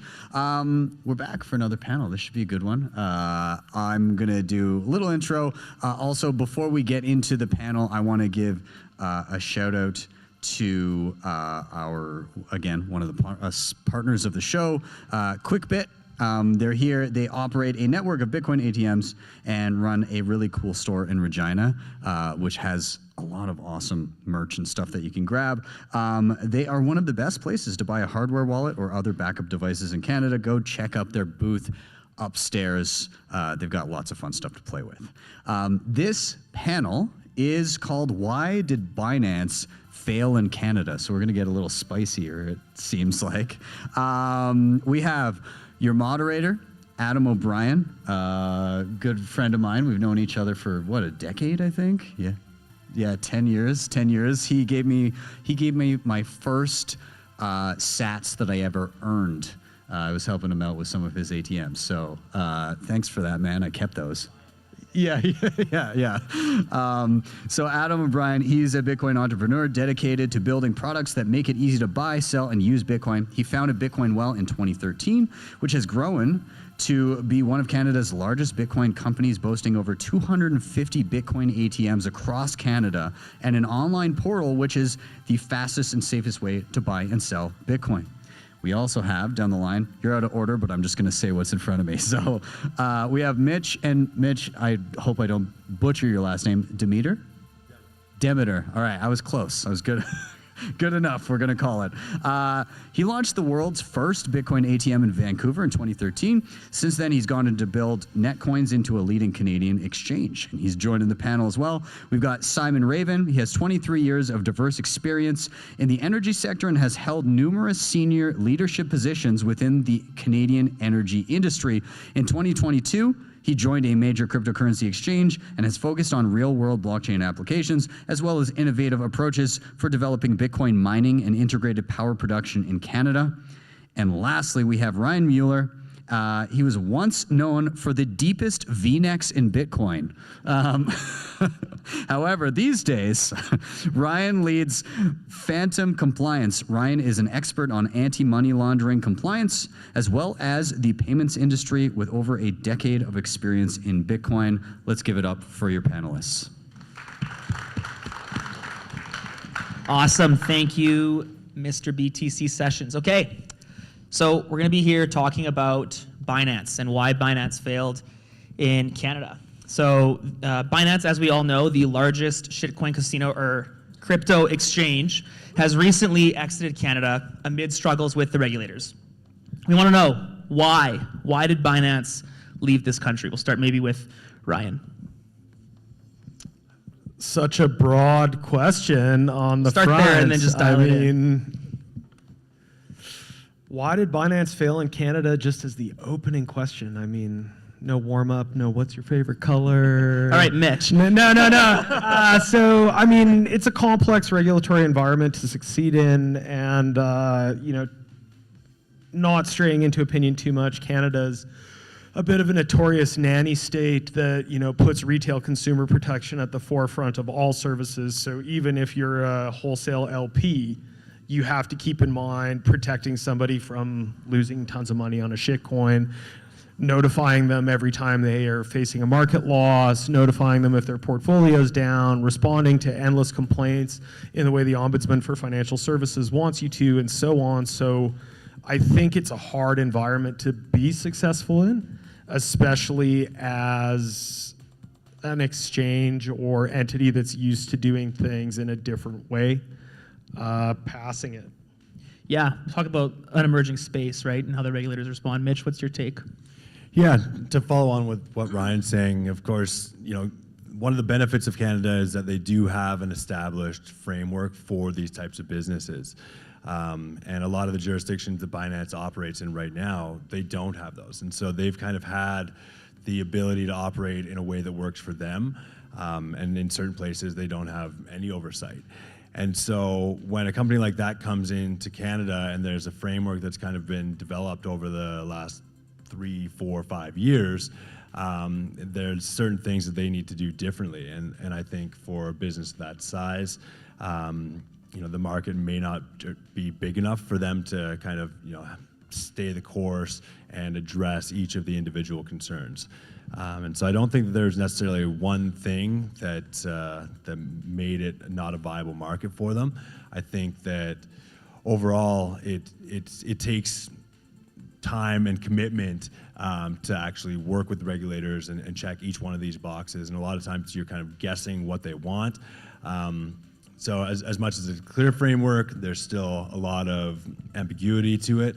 And Ryan and I went through this process of becoming registered while I was leading NetCoins, and it's a long process, thankless, brutal, and for I think that for a business like Binance, there could be, well, there is lower hanging fruit, and there's other markets that they can go and operate in, and so I think that there's two parts to this. There's the regulators, maybe could have been a little more welcoming, and laid things out, or just kind of laid out what they need to do. But then there's also, if Binance wanted to make it work, like we were talking earlier, they obviously have the resources, and they could have committed the time to make it work. And so, I don't think it's necessarily one thing that killed Binance for Canada, but a combination of a ton of things. Yeah, Simon, go ahead. I agree with all of that. My little bio intro there, my 1-year foray into crypto land was at Binance. So I actually went there as a mole to try to ferret out inside information for these guys as competitors. No, that's a joke. Got him. Not true. But I'd boil it down to like 3 words: lack of conviction. Fundamentally, at a high level, you have a big business, the whole classic too big to fail. Here, they were kind of too big to adapt quickly, I think. And it can sound like a critique, no business is perfect. I got to see the inner workings of Binance. I could give you a laundry list of the imperfections and things they need to improve and evolve and grow. But at the core, they had some really legitimate things, like big international business operating in countries all over the world under those, different frameworks, and frankly, a lot less stringent frameworks. You've got custody solutions, customer service solutions, infrastructure, the entire way the company's built. And then you're going to enter a small market that's like 1% of your revenue or income, and you're going to change your entire infrastructure to accommodate it. That's a fundamental challenge, right? Not picking sides. That was a structural issue we dealt with daily. Like, okay, fair enough, they've got this criteria, this bar we got to hit. Can we actually do that without messing up the 99% of the business, right? So I think there were some real world constraints. I think fundamentally lack of conviction does encompass it, though, because you guys were a small business of entrepreneurs, and you had conviction, and so you got to the promised land. You've got CoinSquare and others, WonderFi, registered and licensed in Canada. It can be done, like the bar is there, right? Had Binance really wanted to and stuck with it for however long it took, they would have got there for sure. So I think that. Then a bunch of curveballs, changes, right? FTX meltdown right in the middle of their process. That threw a scare into the regulators and everybody else. Totally changed the tone at Binance. Real world changes in circumstance. How do you adapt? How do you, move forward? A lot of those things. Yeah, sounds like a time preference thing at the end of the day. There's easier markets to make more money, and without question. Why are we doing that, right? Why spend the effort when you don't need to? If capital flows to the easiest, doesn't seem like there's a point. Kind of with that, and with all that to say, are the regulators in Canada doing us a favor? If there's companies that are wanting to come here that aren't here, right or wrong, and whatever you believe in the philosophy of that, are we better off as that nanny state as you described it, or are we better off to be like more of the jurisdictions that are, what do we call them, a little bit more laissez-faire and a little bit more or less stringent to launch what Binance is? Maybe we'll start with you, Simon, and then we can pull it back. I think broadly the Canadian regulator can do a better job, be more nimble, be more future focused, and adapt faster, for sure. I also, I understand the other side of it, though. wanting to protect consumers, wanting to have the rule of law and really, really clear, stringent criteria for any industry. Crypto is just one of many. I think the industry has done itself a disservice, and by that I mean like really specific, isolated characters within the industry. And the FTX example is like front page news, obvious one, but it's really timely here. It really wasn't a crypto fraud. It was a good old-fashioned corporate fraud, but it was within the crypto space. And so you've got small, isolated bad actors that, in an emergent industry, gives a bad name for everybody, even all the good actors. Yeah, nobody so the blamed- regulators just get really hyper-paranoid about these sorts of things, right? Nobody blamed the markets for Bernie Madoff's problems. Yeah, that was exactly. very clearly Bernie Madoff's problem. Clearly, it was a Bernie Madoff problem, but no one said the stock market's a fraud. Yeah, stock market's right? a huge fraud Which it because of probably Bernie is Madoff. anyways, but another conversation, right? But you're right. I mean, you take these isolated events. This is a young industry, right? And any one little misstep, the whole industry gets painted badly. So I think that's a big component here. Yeah. Ryan, what do you think? Same question. Are we better off? I mean, I feel like Canada's produced a clear regulatory framework, if not equal rules. So like I'll use an example, like when we did the Netcoins registration, it was a requirement that I be a full-time salaried employee to complete their registration, and I had to disclose all OBAs, and they made me shut down a couple of my companies and these kind of things because they were viewed to be conflicts of interest. And my brother-in-law is a fractional CCO for like a TradFi investment shop, and he's never had to do anything like that. So I think whether we're better off or not, I think there's a little bit of an uneven bar. And I think the second thing I would say is like it doesn't matter how clear regulation is, especially in Canada and more so in the US. Surprisingly, it's harder to get a bank account in the US now than it is in Canada. But without access to infrastructure, you can run the most legal business in the world if you can't buy a pack of gum and get directors and officers insurance and get errors and omissions insurance. Who cares? Yeah. Right? Like who cares? Yeah. You can't do anything. Yeah. Mitch, maybe in combination with answering that question, what is the process of, we talk about registration. I'm not sure if everyone understands maybe what registration is. Maybe walk us through that quickly first and then walk us down the line of whether or not we're better off. Yeah, I love that you got this. So ultimately, the process of registration, I'm just thinking how I can sum this up. Basically, the regulators want to understand how the business operates, and they want to understand who's running the business and how you're sourcing your liquidity and how you're doing KYC and how you're storing customer information and how you're managing your hot wallets. And there's probably 10 other things, kind of functions in the business that they want to understand. Yeah, they want to understand exactly the health of the company from a financial standpoint, from a employee training standpoint, from employee background checks. So there's all these different things that kind of go into the overall health of the business. And then there's certain things that are obviously more important than others. And basically, as you want to become a restricted dealer or a regulated entity, they want to go through essentially this list of items and ensure that you've thought of each one and that you've got the proper checks and balances in place, from the way that developers submit code into your code base, to how you evaluate different partners, different service providers. And so I think that there's not the simple way to explain what the registration process looks like. And I think that that's kind of part of a challenge for a new company that comes in, where basically you need to go in, you need to obtain counsel. We brought in Ryan as our chief compliance officer, obviously. We had another gentleman named Ben Samaru who went on to be the founder of WonderFi. But he was kind of a regulatory consultant. He had worked with regulators and he had done some work with the BC Securities Commission prior to that. And so basically you establish this team along with a few lawyers and go in and talk to the regulators and say, what's the process?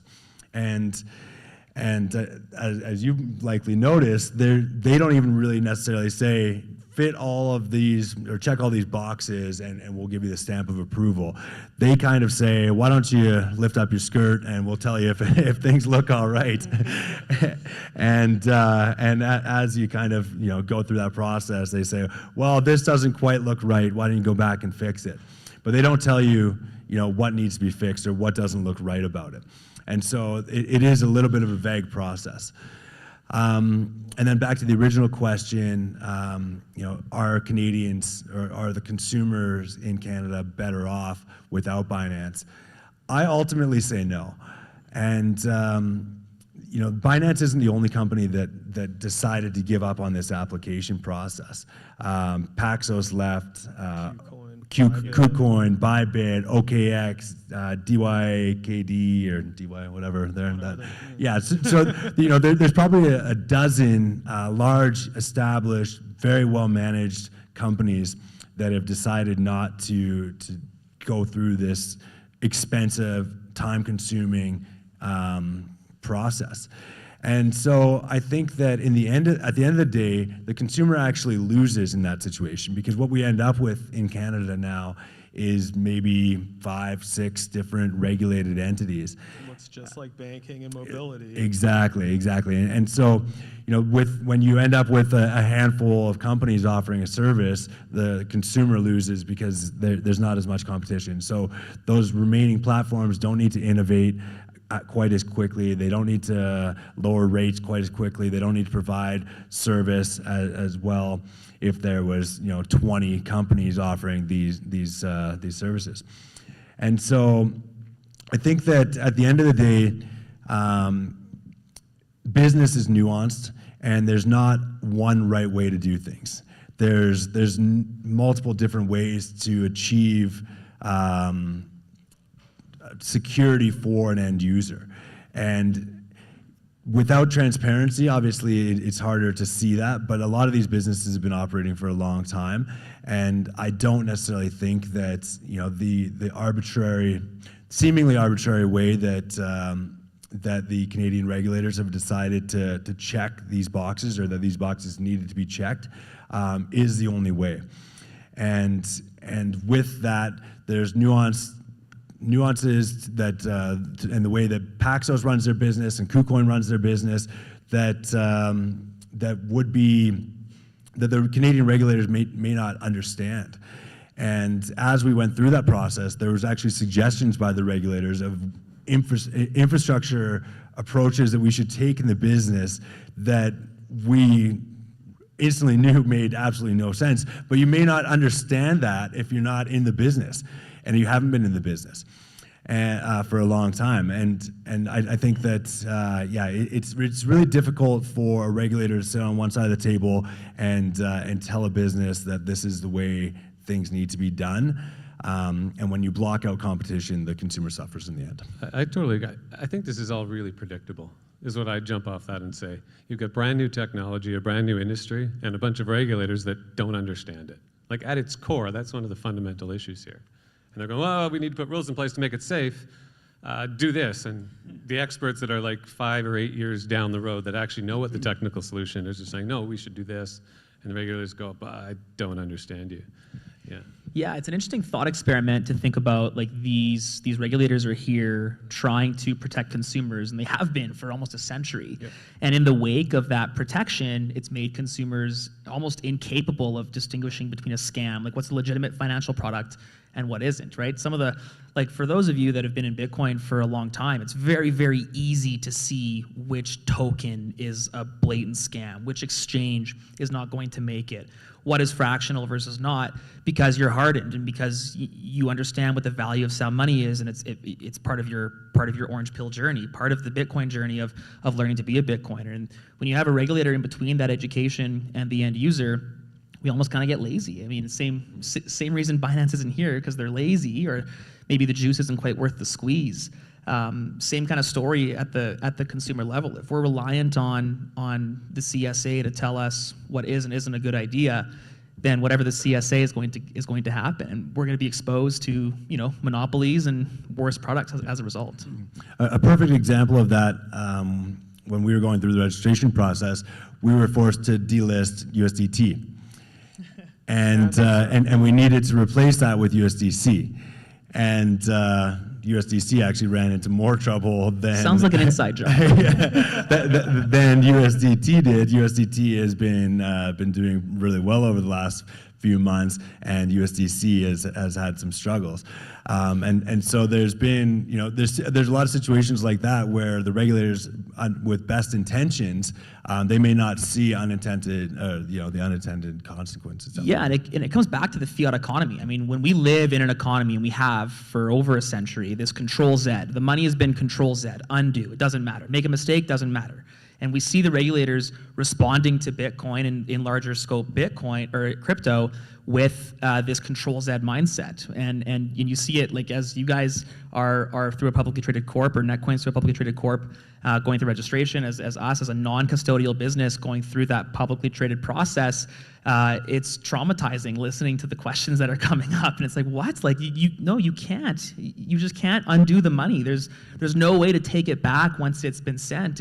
And applying these legacy financial thought processes and regulations to this emerging market, as you mentioned, is going to be catastrophic, I think. You want to jump in? I just want to jump off that because I love you can't have a conversation about Bitcoin and crypto without kind of going down the world politics and what is money rabbit hole, right? So to just touch on it really quickly, we're talking about the specifics of why Binance failed. They're the specifics of why it's hard to regulate a new business in an industry like this.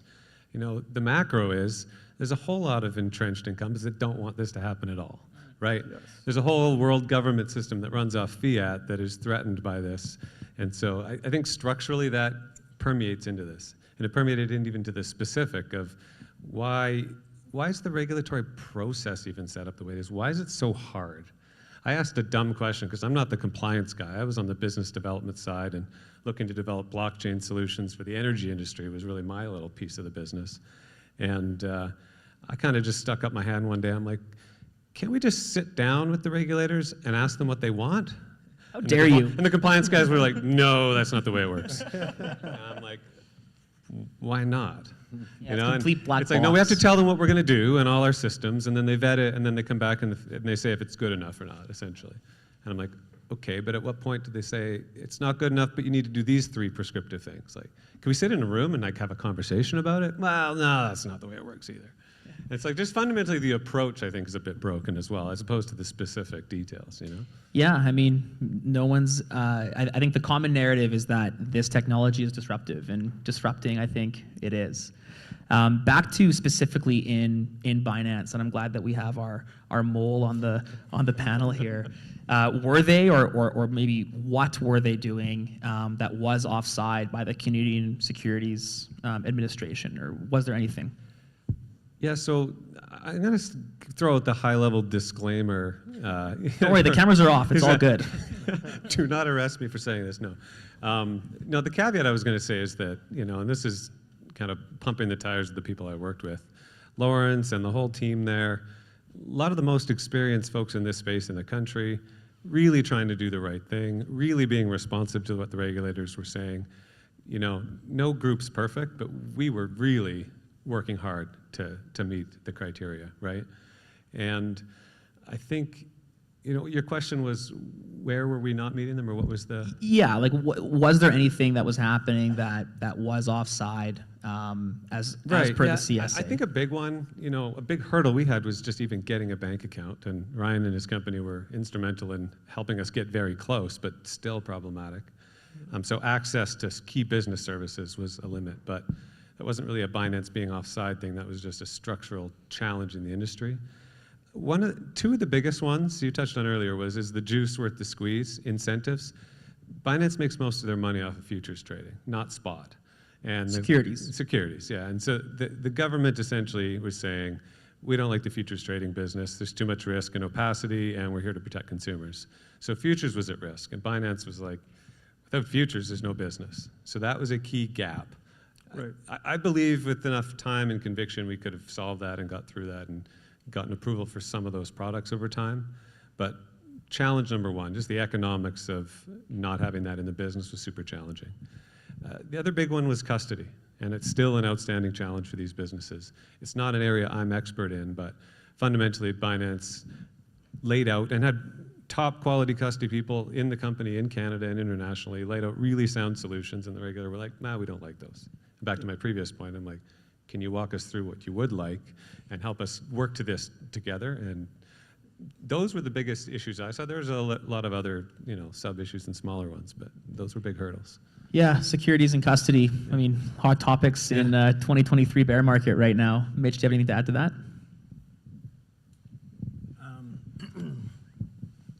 Yeah, I think that kind of covers it. I think that the ambiguity, I think, is the biggest challenge.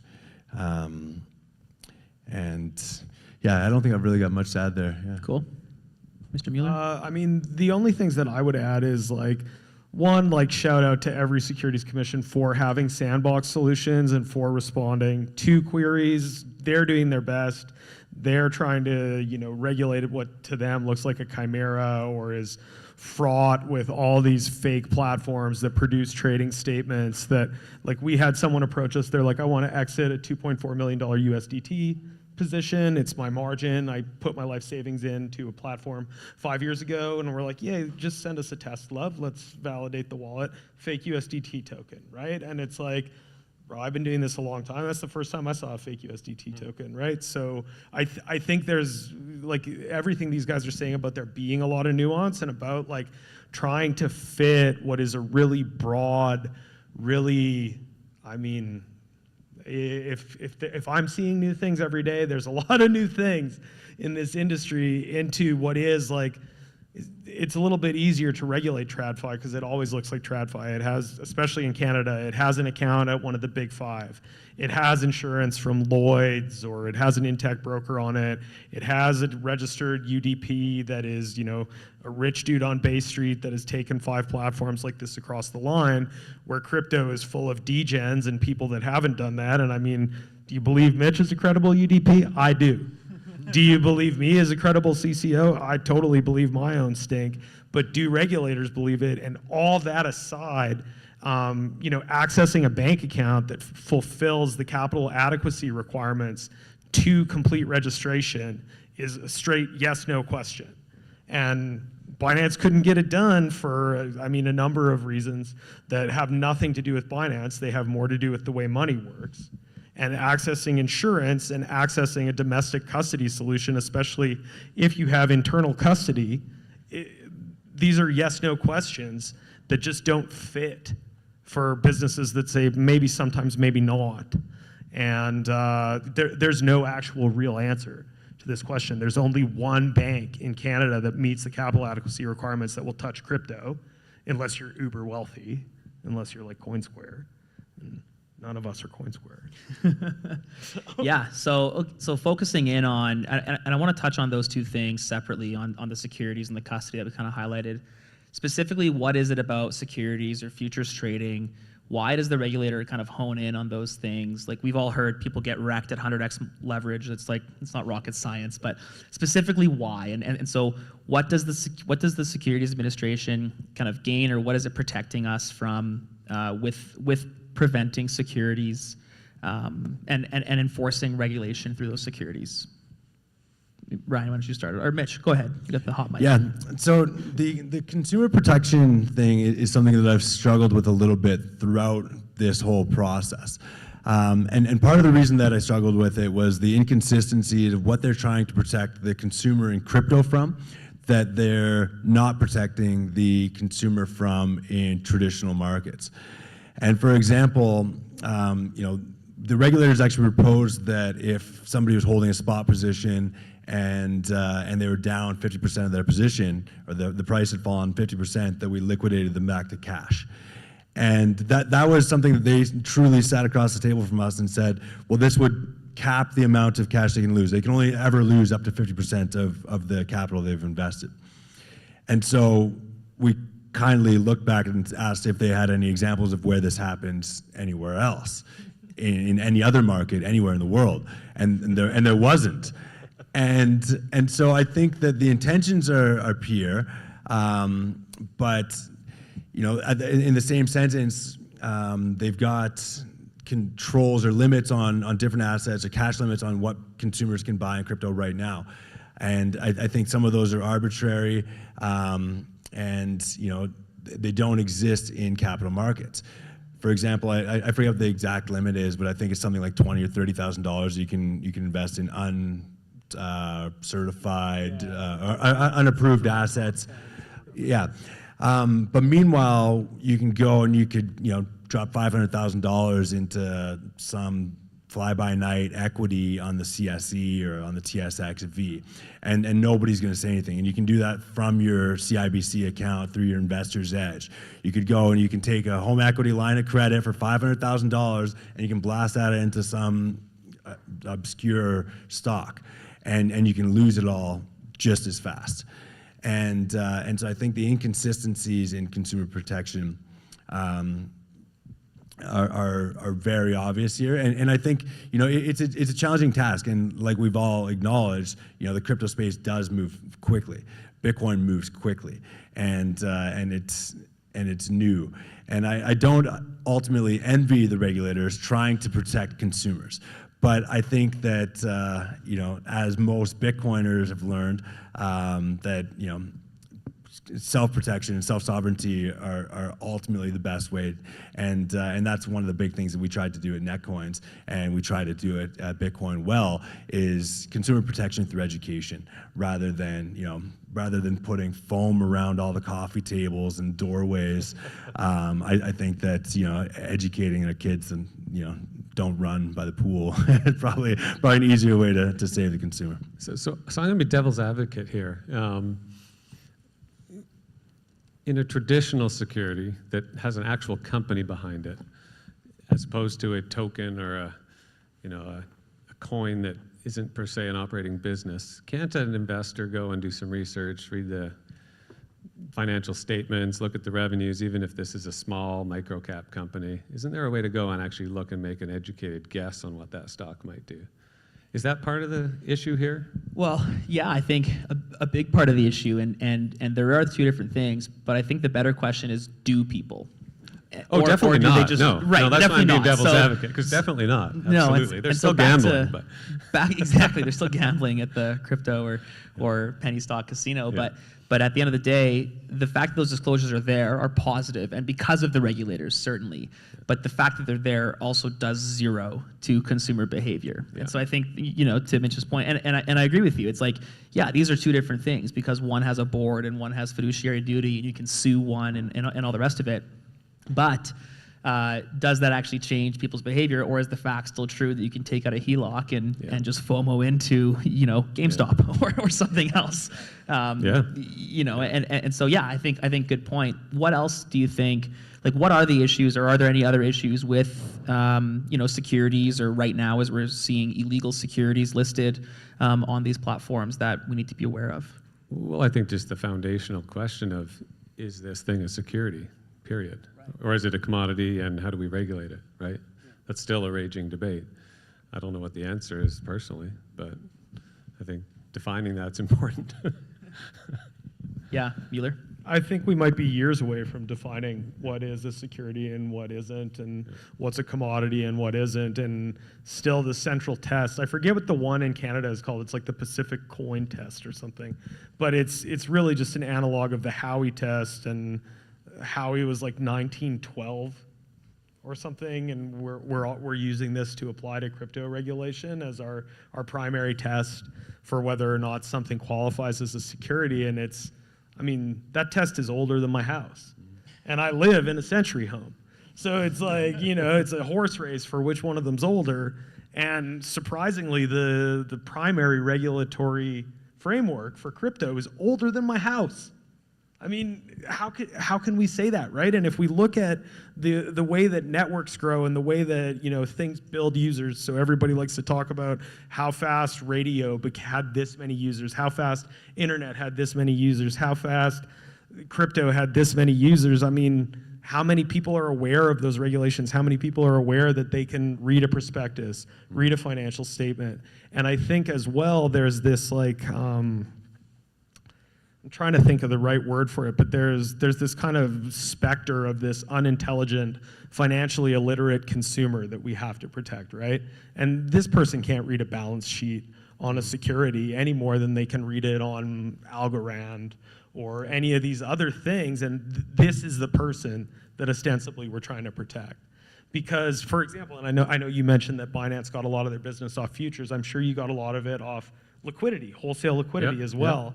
And like, if I can't access it as a Canadian entity, but I have money, I can sure as shit sign up a licensed entity tomorrow, not in Canada, and still access it. So, you know, those aren't the people we're protecting, I think. Yeah, and so moving from securities and into custody, and we've all heard, everyone I assume has heard, ownership is 9/10 of the law. Why is custody so important, and why, and I guess first off, have the regulators rightly or wrongly kind of honed in on custody, and where are the consumer dangers from the custodial perspective? Mitch.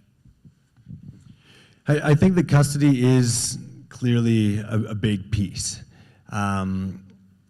Obviously, we saw this with Quadriga, we've seen it with FTX, we've seen it with dozens of other exchanges disappearing overnight. And so I think rightfully so, it's something that the regulators need to be aware of. Where are the coins, and can we see them, and who's got control of them, and what are your recovery processes and procedures, and you know, having that level or having, you know, some transparency there to ensure that clients' funds are safe. And that's not just on the crypto side, that's also on the fiat side,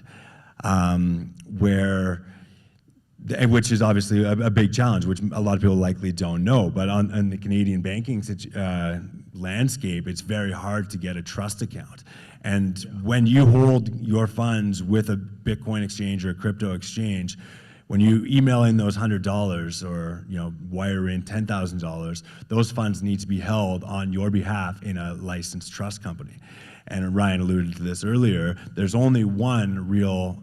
I think there may be two, but there's 2 banks now. Yeah, there's 2 in Canada that'll actually that meet those the capital adequacy requirements. I do think it's important, but I don't think that there's only one way to do it. I think that there's several ways to accomplish that same end goal of consumer protection and transparency. And I think by blocking out competition because they're not willing to go with one of these, 3, 4 licensed custodians, I think that that's a mistake. Simon, what do you think? Or, Ryan? Simon, go ahead. Yeah, you go. I think what I've observed here is some of it is reality and some of it's perception. The perception of third party. And this was an issue that came up with some of the discussions at Binance around custody and other things. It was like, we have this third-party entity, but it's actually kind of owned and controlled by us. So what is third-party and what is arm's length? I think it's a key part of that discussion. I could set up a subco to my current co and put a different management team in place and have it have different controls on accounts. But if at the end of the day, it's really my company. And that's a generic statement. I'm not picking on anyone specifically, but perceived third-party and arm's length is something I saw discussed a lot. But yeah, there's got to be more than one solution to viable custody and trust. There's not enough competition in that space, not enough variety in the Canadian marketplace for sure right now, I think is one of the challenges we're seeing. And just to follow on that, the process of becoming a qualified custodian in Canada is likely equally as challenging as becoming a licensed crypto exchange. And so they're kind of limiting your choices there while forcing every exchange into one of these entities as well. So I think that, yeah, they kind of feed on each other. I'm just going to throw the final bookend on there. Like, none of us think that independent control of assets is a bad thing, right? So just as a pure control, and I'm sorry to just speak for you guys, but whatever. But like as a pure insolvency control, right? If Mitch is my guy, I'm buying crypto off Mitch, I'm storing crypto with Mitch, he has my bank details, he has whatever, while we all know Mitch is the greatest dude in the world, if Mitch decides to be a bad guy, he can debit my bank account with a pre-authorized debit agreement. He can take a runner with any crypto that's on. But if, even if it's an illusion, if Simon is custodying my Bitcoin, even if Mitch proves to be a scumbag, Simon may not be a scumbag, so I'm less likely to lose it all. So I think, listen, multi-signature wallets are the exact same damn thing. So I don't think anybody thinks that independent custody is a bad thing. I don't think anybody thinks that trust accounts are a bad thing. Like, segregated accounts have been a key in solvency control in the UK forever. And anybody that's ever seen me speak, I always say Canada follows the UK about 5 to 7 years behind. And go figure, we're doing that with the Retail Payment Activities Act right now. I don't remember when I said it, but I think it was about 5+ years ago I said we were going to put that in. So here it comes. Yeah, so I mean, nobody thinks independent custody is a bad thing, but look at what just happened with Prime Trust. They were a qualified custodian and trust company for both fiat and crypto assets. They ended up filing in the BitGo acquisition a financial disclosure that had them with less in treasury than my rinky-dink operation. What is going on there? Yeah, man, you're bringing up an excellent point, and kind of I'm almost going to say, well, I'll ask the last question, then I'll answer it first, because I'm the moderator, I can do whatever the hell I want. What should Canadians look for in a platform? As all of us here, Bitcoiners, looking to participate in the greatest financial asset of history, what do we need to look for? And I think what I'm hearing, and based off of all that, is a separation of where you buy your coins and where you store your coins. And obviously, again, like, self-custody is the best. That's how we become sovereign. That's how we know all of the controls. The only way to know 100% of where your coins are is to own your coins. And I think that goes without saying. But if you're uncomfortable, or for reasons that I can't think of, you wouldn't want to hold your own coins, it should be separate. It shouldn't be Coinbase brokerage and Coinbase custody. It should just be completely separate entities. What do you think about that? It's counterparty risk, right? It's counterparty risk. I've been nervous. I've signed up for multiple different crypto exchange accounts, played with them, moved money around, just as I learned and went down the rabbit hole. And every single time I'm like, do I feel safe having my money with this counterparty? I think it's a foundational question for anyone working in any banking ecosystem, including crypto, right? I think there's a bit of a tangent of this, though, is that one of the barriers to entry around own your own coins, have your own digital wallet, there's a real barrier to entry there. People, they're uneducated, they're scared, they don't understand how it works. I think of trying to teach my dad how to get a MetaMask wallet and walking him through that, and he was like, why would he need MetaMask? Just, why that one? Well, that was the one he had heard about and wanted to understand, right? Yeah. So we went down that route. Exactly. But foundationally, having your own digital wallet, storing that passphrase, understanding how to keep it secure, not losing it, just the physical task of doing that is a big barrier to a lot of people. Joe Public still goes, I don't know what to do here. I'd say it's a perceived barrier, because at the same time, lots of people walk around with $100,000 Rolexes on their wrists. They drive $200,000 cars. They have children that they are, entrusted to bring into the world and feed and look after. And we're sitting here saying, you can't look after 12 words on a piece of paper. Like, I think there is a barrier, but it's completely fictional and a construct of society and a construct of our fiat system, having nannied those people for the last 100 years, right? In school, when you're 7 years old.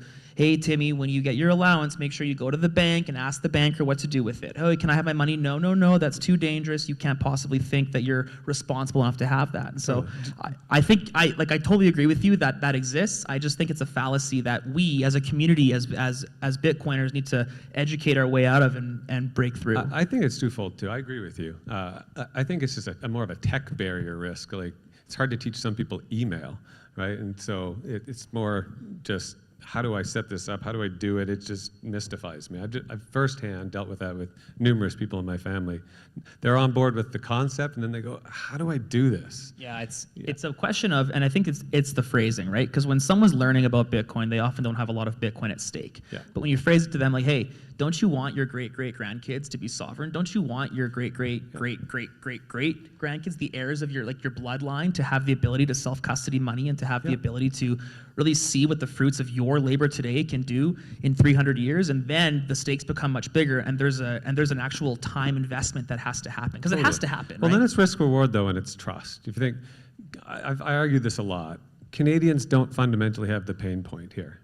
Why is Bitcoin and crypto adoption skyrocketing in places like Venezuela and Turkey and places where there's hyperinflation, places where they can't trust their government? You can make that argument here too, but let's face it. Canada is a much more stable place than many, many places in the world. And where that stability is not there, where hyperinflation is there, where the fear factor and lack of trust is there, lo and behold, the alternative is accelerating in adoption. That's no accident, right? Yeah, big time. No, I appreciate that. What about you guys? What do you think? I mean, I think the original question was, what should Canadians look for in a platform? But anything in the recent. Yeah. I think the obvious one is ensure that you can actually withdraw your assets. Because more and more we're seeing different regulated platforms and large institutions that are launching access to Bitcoin or crypto, and you're not actually allowed to withdraw. And so I think that's a key piece, and there could be some confusion there where people just blindly trust that somebody like Fidelity actually holds the Bitcoin, and they wouldn't run a fractional reserve Bitcoin exchange. And I think that, as you know, recently in the news, there's been all these big players talking about coming in, and even a relaunch of businesses like FTX, and I think that a lot of people could fall for those same tricks. And so I think, you know, getting over that hurdle of writing down the 12 words or figuring out how to store them. You know, and it does seem overwhelming and it does seem complex, but I think that, you know, we've come a long way in the last 10 years. And when I first got into Bitcoin, nobody had two-factor authentication on Bitcoin wallets. It didn't exist. It just wasn't a thing. And when I first showed people that you need to download this Google Authenticator thing, or Authy, they were just like, what the hell are you talking about? And it was they were equally mystified, and they're like, what, so these numbers, where are they coming from? And it's just like, but it's an education piece, and it happens over time. And so I think that just continuing to push self-custody, continuing to spend the time, and when you actually do sit down and go through the process, it isn't nearly as complicated as it seems. So I think that, you know, at the end of the day, that's the biggest thing. I'm gonna jump right off Mitch's last sentence, which is it isn't nearly as complicated as it seems. So the way that I entered crypto was underwriting crypto businesses for fiat on and off ramping. So long ago that Vault of Satoshi was around. Buttercoin, Mitch was still doing his ATM. That's how we met. You know, and I'm a super old-fashioned guy. I'm a guy that is like, oh, is the address real? What does it look like on Street View? If I call the phone number, does somebody answer? And if I ask them 3 questions, do they know what I'm talking about? If their wallet address is public, can I just have a quick boo at how many transactions are going in and out of that? Let's get their wire details. Is it some omnibus account at some loser bank, right? Or is it in their name at a bank that I know about, right? And like, I'm a simple dude. I'm always gonna be a simple dude. And that sniff test, I mean, we would get complaints all the time at Netcoins, and I'm sure all the retail exchanges are absolutely drowning in these now. Like, I remember back in the day going to Coinbase, and they had like a 5-person investigation team. And they were like, bro, we're like 200 days behind in acknowledging we've even received a subpoena, let alone working it, right? And it's like, I get it, you know, but we would get these complaints where they're like, yo, you owe me 200K, bro, because I bought Bitcoin and I transferred it here. And it's like, well, I don't think you really get how it works. And, you know, we'd be looking at these sites and they're like worse than a DOS prompt. And the guy's going, well, I have 1.8 million of some whatever loser small market cap coin over here and everything. And it's like, I don't really know how to help you, you know, because I don't think you even understand the internet. I don't think you know how to pick up your phone. So, you know, I'm a keep it simple guy. Like, does the phone number work? If you cut and paste the images of the founders and Google image search them, Are they from a stock photo? Yeah, anyway, I'm a simple dude is I guess the thrust. I like it. Go ahead, Mitch. Just to carry on that, so a simple answer to what to look for in an exchange, I would say look for an exchange that cares about helping you understand and helping you learn. And Bitcoin, well, again, they invest heavily in education, and Adam, his personal brand, you know, he's putting out a lot of great content right now. If you don't follow him on Instagram, go ahead and follow him. Man. Click follow. Yeah. But yeah, I would look for somebody that cares about the fundamentals of Bitcoin, cares about this movement, and cares about helping you understand and becoming self-sovereign, because that's ultimately what's going to push this whole thing forward. Awesome. So in 30 seconds or less, we'll start with Simon and then come back. You can have last word, Mr. Mules. What is one thing that everyone in the audience and watching online can take away from what we've talked about? We've talked about securities and custody and regulators and what to look for. What's one thing that you hope somebody takes away from the last hour of time? Specific to Binance's lack of success here? Sure. I'm going to take this really kind of macro. You know, there's a lot of specific details we talked about. They're all important. I mean, I think the custody one, absolutely, as we discussed. You know, regulatory clarity is a big one. You know, the regulators, I think, have their hearts in the right place, but they need to move faster, both in the US, Canada, everywhere, on getting really clear on what the rules of the game are, because then applicants can follow those rules. I think really high level for a company entering a new market with a new service or a new technology, really foundational question. What's our business plan? What's our timeline? How much conviction do we have? I see some really basic business mistakes here. Are we in this for the long haul? Are we going to stick to this for 3, 4, 5 years? What's our budget? What are we getting into? You jump in half-cocked, and to be fair, maybe a critique on Binance here, you came into a new market and you left within a year and you're a multi-billion-dollar company. Little lack of foresight, fundamentally. Yeah, there was some bumps in the road. I'd say, so what? Did you not have more of a long-term game plan? So that's kind of where I'd leave it. Mitch? Can you repeat the question? What's one thing you hope people listening and watching take away, other than like just your strapping good looks here? Yeah, I think ultimately that when you see a company come and go, that you know it doesn't necessarily speak to whether or not that company is good or bad. And I wouldn't actually be surprised to see Binance re-enter the Canadian market within the next 2 to 3 years, as there is more clarity. And so, you know, I think that ultimately the Canadian regulators, they've got their hands full, and it's not a simple task to regulate these complex businesses. And for the businesses trying to enter new markets, it's an equally large challenge. And so I think that yeah, we hopefully will see more clarity, and we will see a more competitive landscape in Canada over the coming years. Mueller, take it away. 30 seconds. So first, none of anything we've talked about, by the way, has been investment or legal advice. Everyone in this room is, none of us disclaimed. But I think my number one takeaway from this is just like, listen, Canada is a small market, and Canada is a market that loves monopolies in literally everything.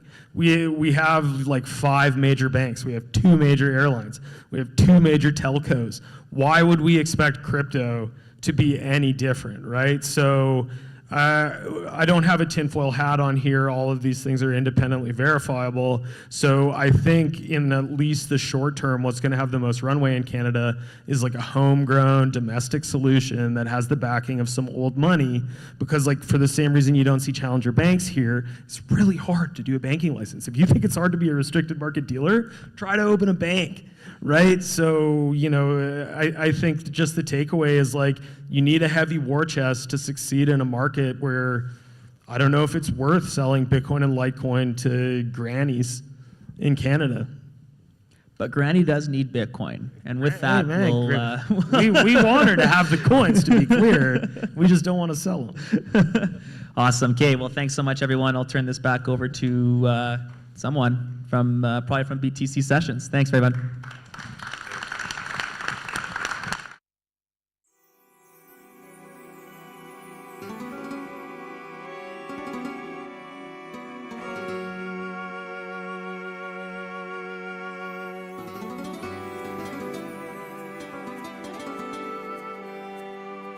in just a moment, we're going to have a pitch competition, an elevator pitch competition. So I think this is something that a lot of people can benefit from because we need to orange pill more people. And I'll just go ahead and say it, we're all bad at it. So let's get better together. We're gonna have some 45-second elevator pitches for Bitcoin. And then we're gonna kind of, myself and Nico from Simply Bitcoin, we're gonna do a little bit of judging. We will judge all of the people that come up here, but also constructive criticism. Also, if you're watching this, and you're in the audience, and you're like, I've got a great pitch for Bitcoin, and I could probably get it down to 45 seconds. You can, last minute, also opt into this pitch competition. We've got about 8 people or so that are gonna come up and do their pitches, but 45 seconds of why Bitcoin and what you would do in an elevator, how you would pitch it. Yeah, we're open to that. So we're gonna get started in just a few minutes here. We're gonna gather everybody, relax for a moment, but stick around if you wanna level up your Bitcoin pitch. We'll be back in a sec.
we're missing a couple people, so if anybody here is supposed to be pitching, you should come down here. But if not, I'm going to kick it off right away here. I have been pitching Bitcoin for 13 years, so hopefully I'm not bad at it. But we shall see. So the idea is like you're stuck in an elevator with a stranger, and they don't know anything about Bitcoin, and you've got to tell them enough to turn them into a Bitcoiner before you get to the ground floor. So you got 45 seconds. The idea is to steal aggressively from everyone so that your future pitches will be better. And yeah, let's kick it off. I'll give you guys my pitch. So Bitcoin is money. And the point of money is to take the value that you create with your time and store it to use it later. And if you try to do that with dollars, as most of us do, you're going to have a very bad time because while you're doing it, the government is printing more dollars. And so the ones that you have are becoming less valuable due to becoming less scarce. And Bitcoin is better because the government cannot print more. That is it. Clocking in at only 29 seconds, might I add. Very concise. Excellent, Dave. Thank you. Bold move. Bold move. Yeah. we'll see how that plays out for him, Cotton. All right. Okay, we're gonna get up pitch number 2. Becca. Give her a round of applause. Stop. Hello. So why should you care about Bitcoin? Bitcoin's a tool that enables individuals to take back control of their money and to protect the output of their time and energy. Simply, this open source protocol provides an opportunity for you to opt out of the current fiat matrix. With the endless money printer, the money printer doesn't even have an off switch. With fiat markets waiting for some old boomer to talk about interest rates and what the economy's going to do. And the money that you're earning just constantly gets debased by, you know, the whims of politicians and the quintillionaire class. So opt out of fiat and choose Bitcoin. And Bitcoin has better memes too, so thank you. Awesome. Round of applause for Becca. 41 seconds, not bad. Very well done. And I just got a comment, bright orange attire. I approve. Yes, I agree. All right. All right. And actually what we're going to start doing for all of the pitches, we'll get you to, as you're saying your name or your pseudonym, if you prefer, I'll start the clock, okay? So let people know who you are, and then I'll hit you. Hi, I'm Ross.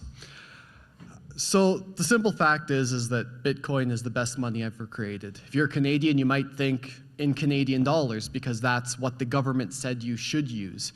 But different places have different money. If you're in Venezuela, your money is not as good as Canadian money.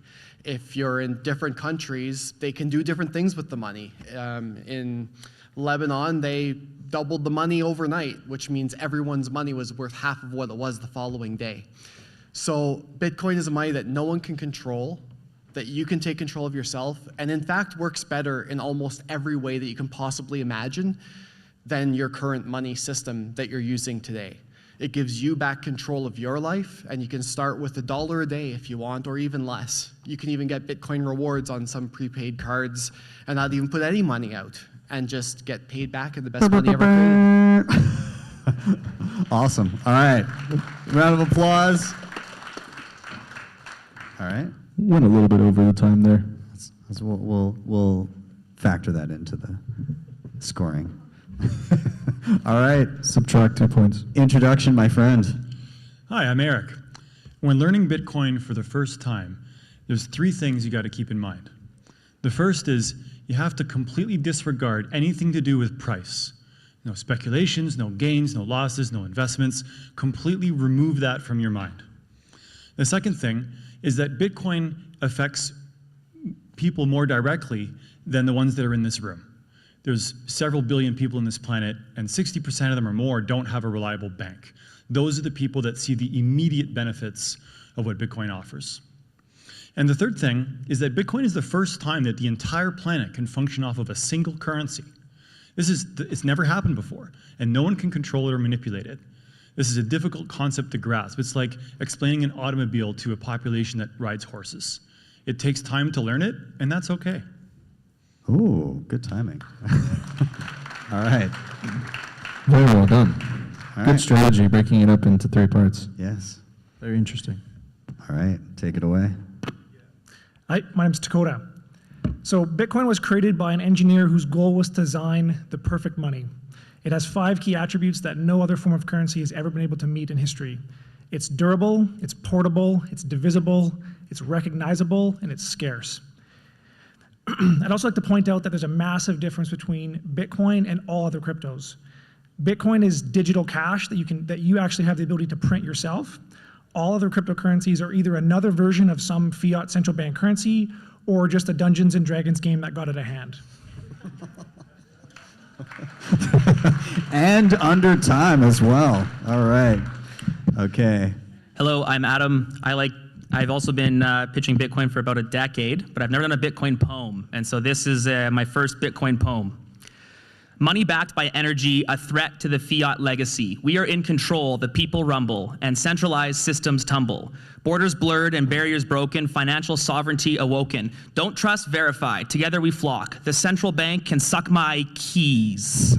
The unbanked find their way, P2P transactions save the day. Corruption no more, truth is revealed. The impact of sound money truly unsealed. Where can I get some? I need a safe place. These platforms claim security, my coins are encased. Since you asked, don't worry, I'll tell. The obvious answer is Bitcoin well. Economic hope it brings with a capped supply, its power sings. A world transformed where slavery dies. A world transformed where freedom thrives. This is Bitcoin. Thank you. 43 seconds. Nice.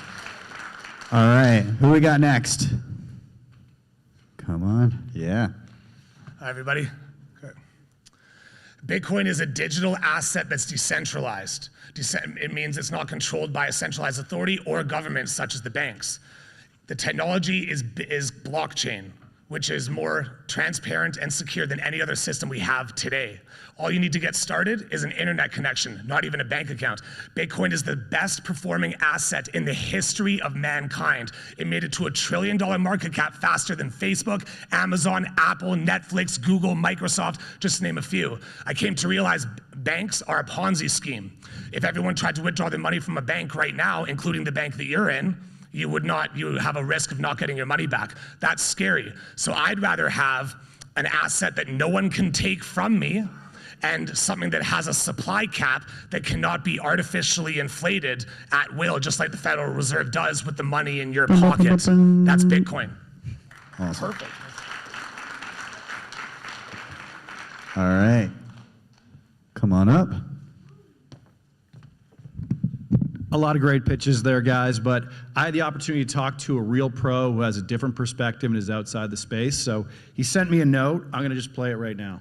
Oh, I think I may be at the wrong pitch. At any rate, my name is Colin Sullivan, and I'm with the Bank of Canada. We have an amazing new product, the CBDC, or Central Bank Digital Currency, which will allow us to have oversight over the finances of all Canadians, ensuring social good and environmental stewardship. We will enforce climate action directly by levying fines to those who, for example, drive, fly, or travel too much, consume more meat than is recommended, or heat their homes to unnecessarily warm temperatures. The CBDC will also reduce political disruptions by geolocking funds within an adjustable radius in accordance to risk factors drawn from social media activity. A safe and equitable future is within reach. Can Bitcoin promise the same? Thank you. Thank you. Where do I get myself some of that? Pretty sure that was misinformation. Well, that one's a hard one to follow, but I think I can do justice. So we're moving progressively into a technology-based society. It's no longer a question of fiat versus digital currency. It's a question of freedom and responsibility, or subjugation and passivity. Transactions are moving online, no matter what you say. Which will you choose? The ability to control who, what, where, and when you transact, and a global market of your peers who dictate the value of the currency that you transact on? Or do you allow a government and corporations to control and dictate how you spend your money, who you can interact with, and the value of that currency? For me, there is no choice. Freedom will always be the choice. And what you do not choose now, that is the choice that you make, so get educated. Awesome. All right. So we've gone through our pitches, unless there's any last minute entrance. Is there a last minute? Yeah, all right, do it. Let's do it. Nice. I love that. Woo! You might get extra points just for the balls of standing up in the middle of that. All right, let's go. All right, so you want me to pitch you Bitcoin? No. Why am I going to pitch you Bitcoin? If you have a serious question, I might answer it. You know about Bitcoin now. It's been around for over a decade. And so if you're a serious person, you'll figure it out regardless of what I tell you. But you're probably not a serious person, and that's okay. And you're the sort of person I want to not have Bitcoin. So part of the world healing will be that you're welcome to have fun staying poor. Have a nice day.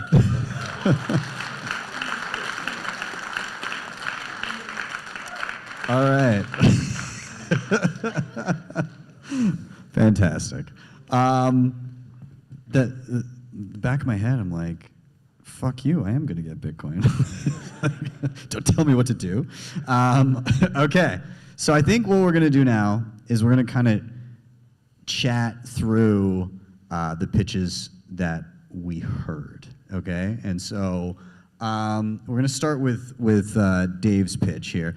Dave, do you want to come stand at the podium so we could talk about you behind your back?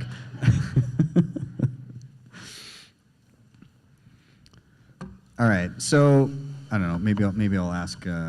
And for those that are in the audience, Dave, can you give just a quick refresher of the bullet points that you covered, just so people in the audience can? Yeah, I would say Bitcoin is money, and dollars are not good money because the government keeps printing more, and Bitcoin is better because the government cannot print more. Okay, so what I honed in on this one in terms of content was referring to money directly correlating with your time and focusing in on that. And I think that's an item that a lot of people don't tend not to correlate. Like you've decided to trade in a certain amount of your scarce time in exchange for an asset that doesn't retain the value under which you actually exchanged your time for. So it degrades versus your time is absolutely finite. So that's what I liked about it. Nico, what are your thoughts?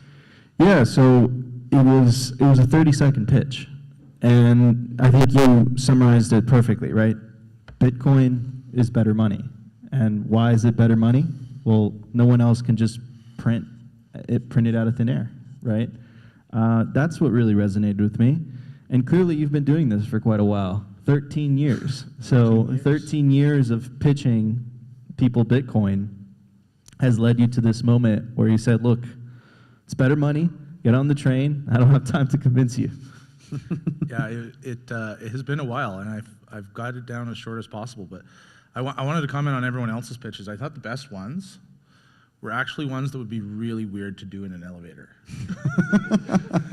Be like, yeah, man, but why are you playing me this call from the Bank of Canada? I enjoy it. Awesome. Okay, so, and actually just audience consensus based on volume of clapping, how would you rate Dave's pitch? All right. Okay. Up next, we're going to talk about Becca behind her back. Do you want to come up and maybe just, again, as a reminder to the audience, just give people the Cliff's Notes of your already 45-second Bitcoin or slavery. Yes. Awesome. As per Nico. It's over. Okay, so all of the points that you hit on talking about fiat currencies and the ability to debase things and the Cantillon effect, all of those things super valid and are important. The part I worry about is the language that people won't understand certain words. So like Cantillon, how many people know what Cantillon means? This is a room of Bitcoiners. We got about half. Okay. So language is key, but all of the points that you hit on are all the important ones about Bitcoin. So that was my takeaway. Nico, what do you think? First of all, bright orange dress. I know. Okay, never mind. I take back any of my. Number two, it was the delivery. It's not only the information that you conveyed; it's the delivery. It's the way that you conveyed it. Right. I like the charisma, the emotion that was in the delivery, and the fact that you said take back control of your energy. And I think that's really what Bitcoin is. Even though I do agree with Ben, like there is some terminology, like for example, the fiat matrix that us in the Bitcoin matrix, so to speak, understand what that means, right? But an average everyday normie, he might be in the elevator and he might be pressing the open the door button. Doors. I mean, you didn't tell him to suck your keys. So yeah, I liked it. It was Let's good. get a round of applause. All right. Okay. I didn't write names as we had these come up, so who was the third pitch? There we go. Okay. Can you reiterate the finer points of your pitch that you had? Yeah, so my pitch was focused on the different currencies of different countries and how they are of varying effectiveness. The example of Venezuela, Lebanon, and how Bitcoin's the best money, and that you can get started on $1 a day, and it's superior in nearly every way compared to any governmental currency that's completely controlled by said government. What did you hone in on this one? Yeah, so this obviously this really resonates with me. I'm originally from Venezuela, so we in the West have financial privilege. Our buddy Alex Gladstein wrote a great book. We have fiat currencies that are relatively stable, and the inflation rate isn't so high that it's noticeable for for everybody that the money's stealing from you, right? But that isn't the case in Venezuela. That isn't the case in Turkey. That isn't the case in Argentina. Bitcoin is for them. And I think that is a very, very effective pitch because that convinces someone very, very quickly. It's like, okay, you might have stable currency, but the vast majority of the world does not have that privilege.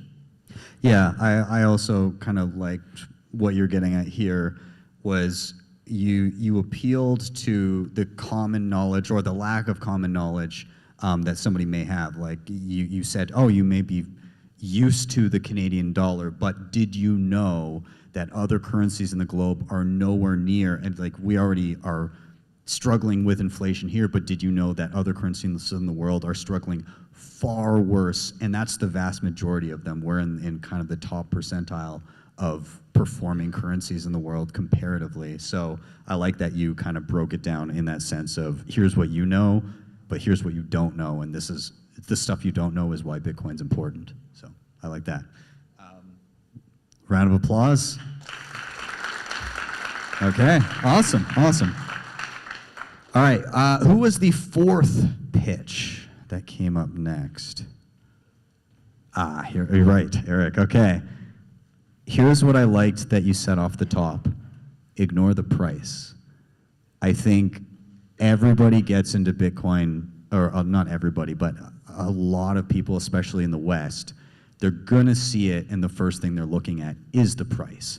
And obviously that's going to happen, number go up is a pretty sweet drug. But at the same time, if you start with that, if you lead with that and say things like, the least interesting part of Bitcoin is the price. There's all of these other things that it's important for. And if you can step back from that, if you frame it that way, then sure, they're still going to be paying attention to the price, but they'll always have that nagging voice in the back of their head. Oh, when I first heard about this, that guy said that I shouldn't make that the focal point. So I really liked that and kind of the global appeal and the idea of financial privilege that you intertwined with it. Nico, what did you think? I thought it was absolutely atrocious, and he should sell his Bitcoin and work in banking. No, I'm just totally kidding. No, in all seriousness, I love how you broke it down into three parts, right? First part was disregard the price. Second part was Bitcoin affects people directly. And the third part, which is the one that, again, really resonated with me, it's the entire planet can use this money, right? So it doesn't matter where you happen to be born in, you know, what your creed, what your religion, what your race is, you know, you can download a Bitcoin wallet and all of a sudden you have the ability to transact with the, you know, global economy, right? So that's, you know, I love the fact that you broke it down into 3 simple bits, and I think he did it in like 43 seconds. So very bold. I liked it. Awesome. Round of applause, everybody. All right. Let's get our pitch number 6. That's right. Okay, so, oh, sorry, 5. 5. Yes, okay, sorry, pitch number 5. Okay, can you reiterate your pitch one more time so the audience can remember? Yeah, so basically the idea that Bitcoin was engineered or designed to be a perfect money, that all other forms of money are either Ponzi schemes or, you know, designed by geeks in their mother's basement. Nice. So I like that you took kind of the qualities of money and broke those down. In a perfect world where you had more than 45 seconds, it'd be cool to contrast the performance of those qualities versus fiat currencies. Obviously, you don't have time to do that in such a short period of time. I also like that you differentiated between Bitcoin and everything else and said, like, hey, there's a lot of distractions out there. You should hone in on kind of the initial creation and why it has such staying power, and why the old trope of like MySpace to Facebook to the next thing isn't necessarily true here. I like that you honed in on that. Yeah, and to add to Ben's point, right, you also used a similar tactic to pitch number 4. You broke it down to 5 attributes. So the ones that I was able to write down were durable, portable, divisible, scarce, or the other 2. Recognizable and divisible. And I love that, right? You know, people... Those aren't mine. Those are Breedlove's, by the way. Hey, look, man, this is open source, right? So yeah, and that's very effective, right? Yeah. Again, you know, it sticks in people's heads. You know, those words, those are very powerful words, and you know, and that kind of leads them down the path. You know what? I don't think I would be peer pressured to want to press the open button on the elevator. I think I would stick it through. Good to know. Awesome. Round of applause.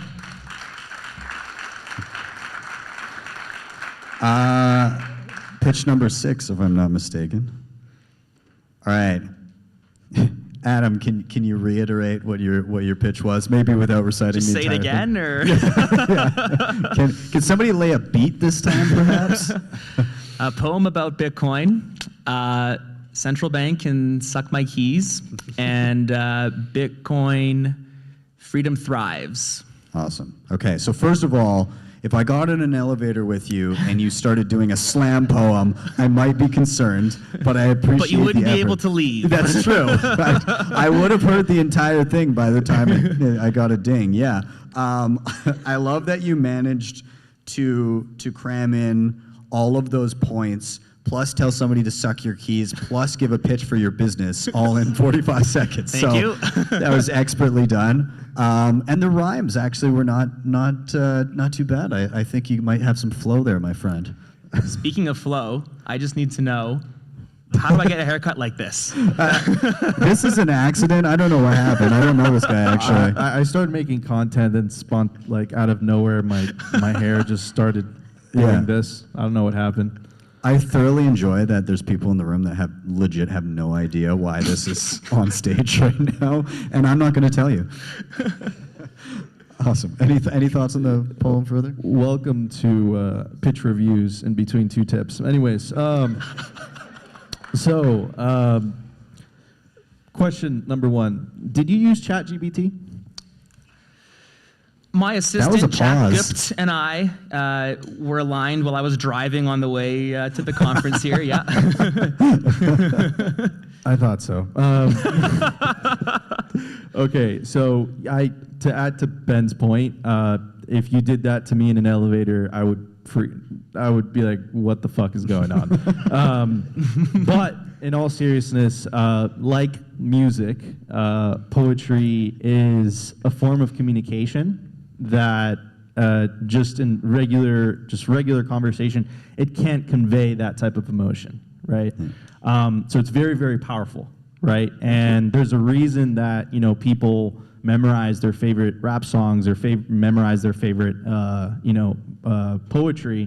And for one reason, for some reason or the other, it just really sticks with them, right? There's this very famous poem that I love, which is like, you know, fight against the dying of the light. Don't go gently into that good night. And I don't know what it is about that poem, but it resonates with me, right? And I think that's why, you know, your pitch was so effective, because it was an alternative form of communication. I think Adam's pitch would be best done in an elevator still, but playing in the elevator, maybe with Jay-Z rapping it. That might be a better approach. Subliminal, you know, it could be like subliminal messaging, perhaps. Maybe not rapping at somebody. We probably have a recording. We can make lobby music for the rest of the conference. Yeah, exactly. I think that's a possibility. Awesome. However, there is disqualification for ChatGPT. Let's give ChatGPT a round of applause. Okay. Pitch number 8. I believe that was a special. Yes. Yeah, I think so. Right. Okay. Yes. 7. This is 7? Yes, it is. Okay. All right. So, do you want to go first, or should I? You go first. Okay. Look, I'm supposed to talk about the points that I went over. Yeah. You can. Yeah. Throw out your points really quick, and then we'll discuss. Sure. I basically just talked about the how fast Bitcoin accelerated with being globally adopted, the market cap. That was a big point that I don't think enough people talk about. In general, I just mean in general, there's that. And I talked about the difference, why it's better than the bank, how evil the banks kind of are in about one sentence. And I talked about it. Yeah, a few things, like that. So. Price sells, and I think realistically, when you say like, oh, it was the fastest asset to reach $1 trillion asset class, let's be real, ears perk up. And so sometimes that is a mechanism for people to go, oh, wow, and then you can segue into also banks are giant Ponzi schemes. You can get there through those means if that's going to be your tactic. I'm going to be real, like that sells, that gets attention. So, again, like you kind of dove into like decentralization and you know, the security. I think it would be good to, when you say like blockchain is like the most secure and everything, it's good to specify the Bitcoin blockchain is the most secure, and there's a reason for that, right? Like the hashing power behind that.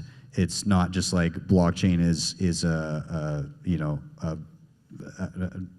golden a silver bullet. It's the coalescing of all of these different attributes of Bitcoin. But obviously you can't cram that into 45 seconds. I get that. Exactly.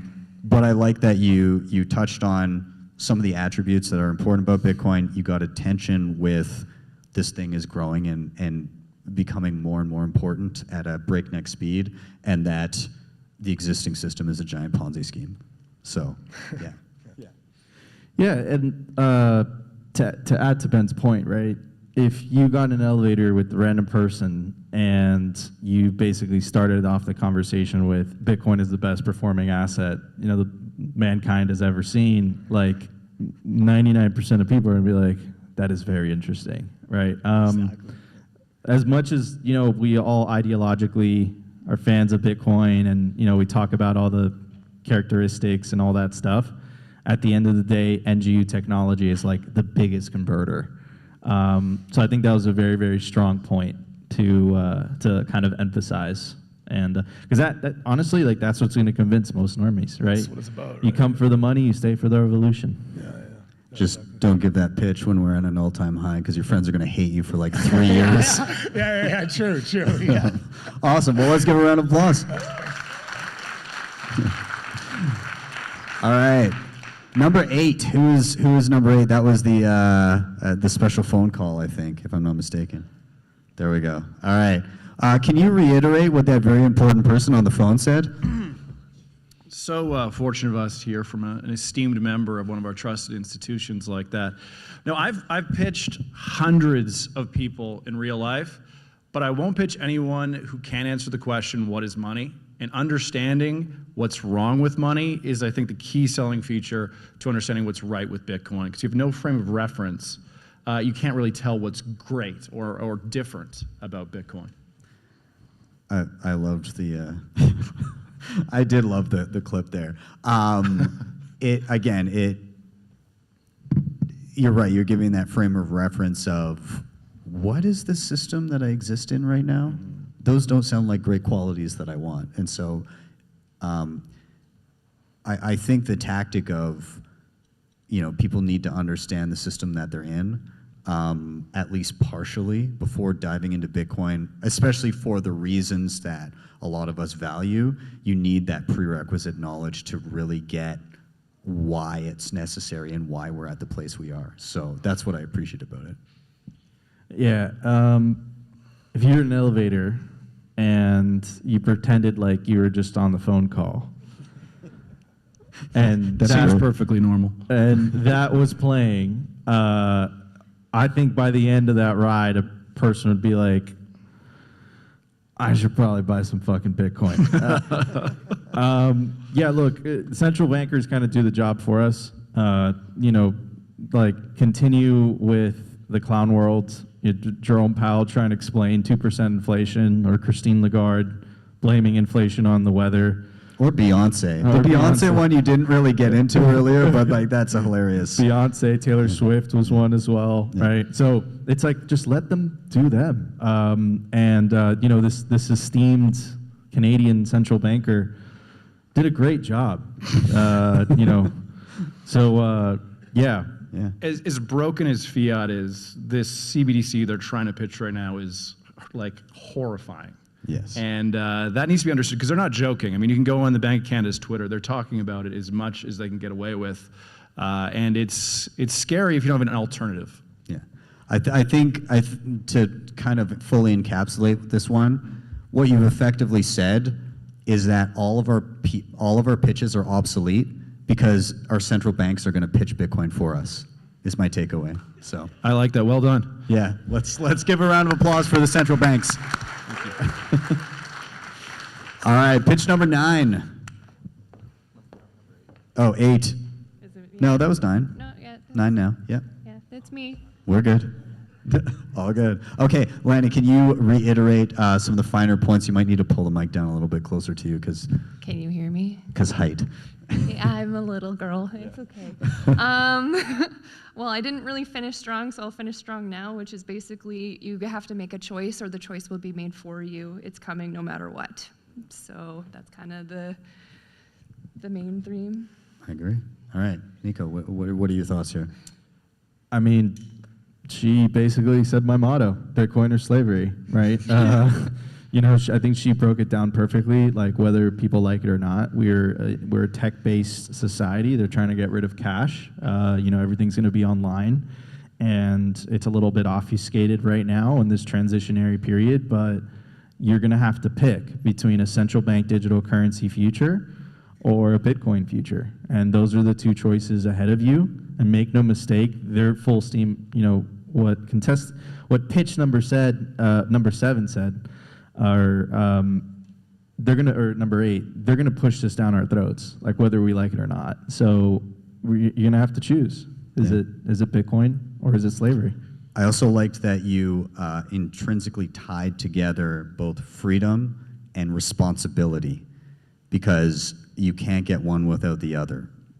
Freedom is fantastic, but with it comes the responsibility of taking care of oneself, one's family, one's assets, every aspect of your life, and you can't tear those two apart. If you don't want the responsibility, that means you have control over you by somebody else who did take the responsibility. So I liked that dichotomy. It was kind of a theme throughout the pitch. So that was my main takeaway. And round of applause.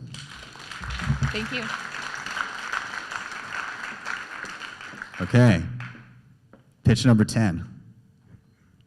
Is he still in the room? Oh yeah, there we go. Sorry, the lights were in my face. I couldn't see you. Okay. Can you give a quick reiteration of why you told us not to buy Bitcoin? Yeah, so I'm Michael, and I'm happy to converse with the curious, not so interested these days in arguing with the arrogant, and Bitcoin gives you the freedom to say no. I prefer software and hardware as the conduits for the natural economic forces to just permeate throughout the world over marketing. Awesome. So the one thing that I find funny is there's a part of me and there's a part of a lot of Bitcoiners where in the back of your mind, you're kind of like, I want more time to be able to stack more sats. And, you know, you've dealt with it, we've all dealt with it, where there's people that can be quite stubborn in and around a lot of these topics, to the point where either they won't look at the facts of the situation, or when you try to present them, they're very dismissive, and no, you're going to boil the oceans, and it's a Ponzi scheme, and it's like, you know, the usual tropes that you hear. And one of the most brilliantly malicious things I've seen online was, I think it was Bitcoin Tina, replying to somebody that hated Bitcoin, and he replied and said, very simply, you will buy Bitcoin at a much higher price.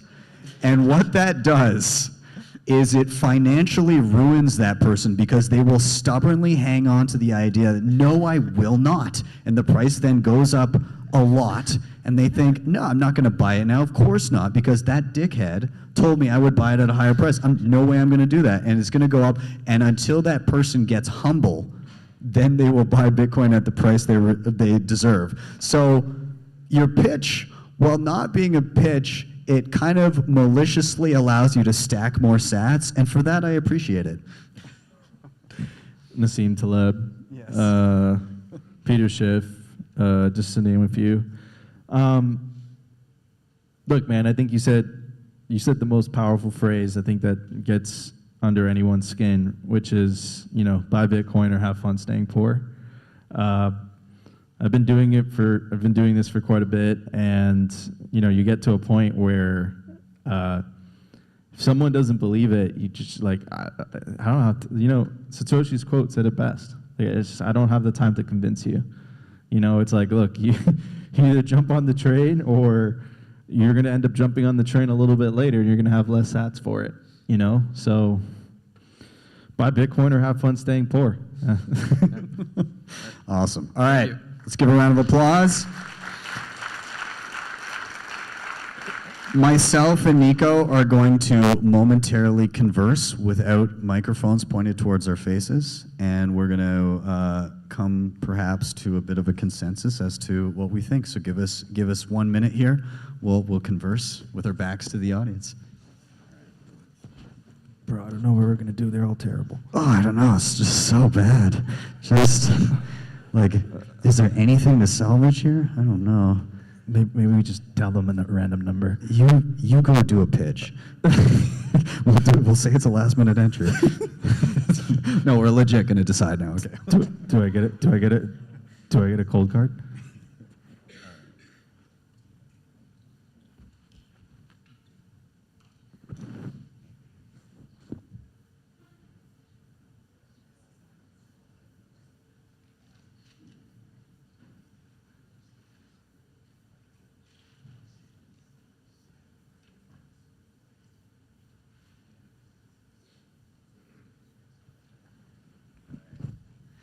We've come to consensus. We hope the audience will appreciate our irreversible decision. I'm going to say that part of the reason for me for this choice was and there were two pitches that were quite original that we just brought up. We had to settle on one, and we ended up settling on the originality for me of the phone call from the central bank. And the reason we settled on that, come on down, maybe join us for a minute at the podium one more time. So for me, the reason that one stood out is one, the originality. You can sit in the chair. I'll pass you Mike in a second. We'll do a quick roundup and then we'll move on. But for me, I like that one because of one, the originality of basically pointing out how ridiculous the system we're in is and giving that context. And then with that, understanding Bitcoin is a lot easier. But also just the way it's presented, like, again, central banks are going to pitch it for us. We don't really need, depending on how long we let this go on, the pitches will happen, but the originality of that context, I think, was very interesting. So I thought that was great. Nico? Yeah. To add to Ben's point, right? If these people didn't say and speak their minds, I think we would have a much harder job. In fact, I would even go on to say, like, if these people didn't shit the bed as catastrophically as they have, I don't think Bitcoin would exist. I don't think Satoshi would have been incentivized to create something like Bitcoin. So yeah, I truly believe, I think the number one orange pillars are people like Jerome Powell, people like Janet Yellen, and our friend, this Canadian central banker. Yeah. I'm going to toss it to you if you have any final thoughts regarding your pitch. And also let people know that if they haven't seen you around yet, who you are and what you do. Sure, yeah. Hi, I'm Colin Sullivan. I'm the CEO of Mint Green. We're a clean tech Bitcoin mining company focused on heat recovery for district energy systems, which is basically municipal level heating. To what you guys said there, I think like the biggest enemy to Bitcoin is like sound monetary policy. And whenever, like during the mass QE during COVID, if you asked me before then how long it would take for Bitcoin to maybe become a global reserve currency, I would have said 30 years. Now I don't even know if most of you that's going to make it out of the decade. Like I don't want to be alarmist to the noobs here, but there is a bit of a debt spiral going on right now. And exacerbating that by raising rates is also increasing the debt, and they also have to print money to back that up. It gets a little bit ugly. But Bitcoin itself is very easy to understand. Like Satoshi's white paper is what, like 18, 21 pages. You don't even have to read the math. If you read like the actual word section of it, it's pretty easy to understand. What's complicated is where Bitcoin interfaces with the rest of the world, and understanding the alternatives to that are also quite linear, although there's a lot of hand-wavy stuff to make it seem like it's extremely complicated. It's really not that complicated to see that it's either broken or the next sort of iteration is about behavior modification more than it is about a neutral currency. And that's not really where money should be, and I think is quite scary. So, thank you. Let's give Colin a round of applause. And that rounds out our pitch competition. So again, a big round of applause for all of the other pitchers that came up. And we're going to be moving on here. I'm going to jump up. Thanks, Nico, for co-hosting that with me. And we're going to pretty much, and sorry, there's two. I'm going to pass this to you. I'll use the podium. Check, check. Okay, good. This one's working. All right. So I'm going to kind of segue us right into the next section, or at least kind of cue us up. And I'm looking forward to this one because both Dave and Eric are excellent, and they always have great conversations. So I see Dave here. Is Eric already here? Is he? Oh yeah, he's backstage. Okay, cool. All right, I'll get them to take their seats and get in, and I'm going to introduce them and what this panel is. So this is a panel, or a fireside chat, I suppose, on how fiat ruined art. And your two speakers, Dave Bradley, he is widely known as the strongest and best-looking Bitcoin entrepreneur in Canada. It's on the internet. It's true.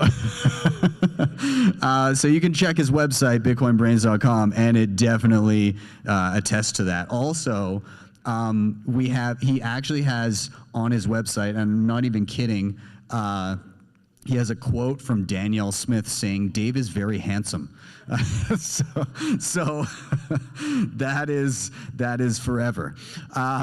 Also, Madex is, again, the bio just here. Madex, the artist. But honestly, dude is awesome. It creates incredible pieces of artwork and is just going to leave a legacy of incredible creations behind him. So I'm going to welcome up Dave and Eric to discuss how fiat ruined art. Give them a round of applause.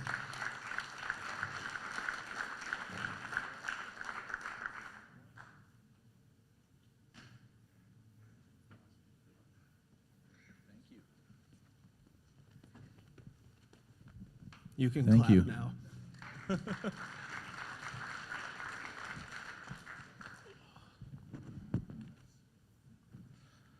Keep making a habit lately of going on panels completely sober, and it's a stupid idea. But I think it'll still be okay. So yeah, we're talking about fiat and how it has affected art. And why I think this conversation is important is because fiat money has really infected every single element of our culture. And it has really debased our culture in the same way that it's debased our money. And that is extremely evident in the world of modern art and also in architecture. You see exhibits where somebody tapes a banana to a wall, and that's somehow art. And so yeah, we want to dig into that a little bit and talk about what drives the creation of quality art and what that actually means. And so yeah, we'll get started. Like, Madex has a tremendous amount of stuff to say about art, generally speaking. Let's just start it off. Everybody loves the banana taped to the wall thing. That's the meme of, I guess, modern art right now, and I think it's a pretty good one. But there is far worse material out there that gathers wide attention.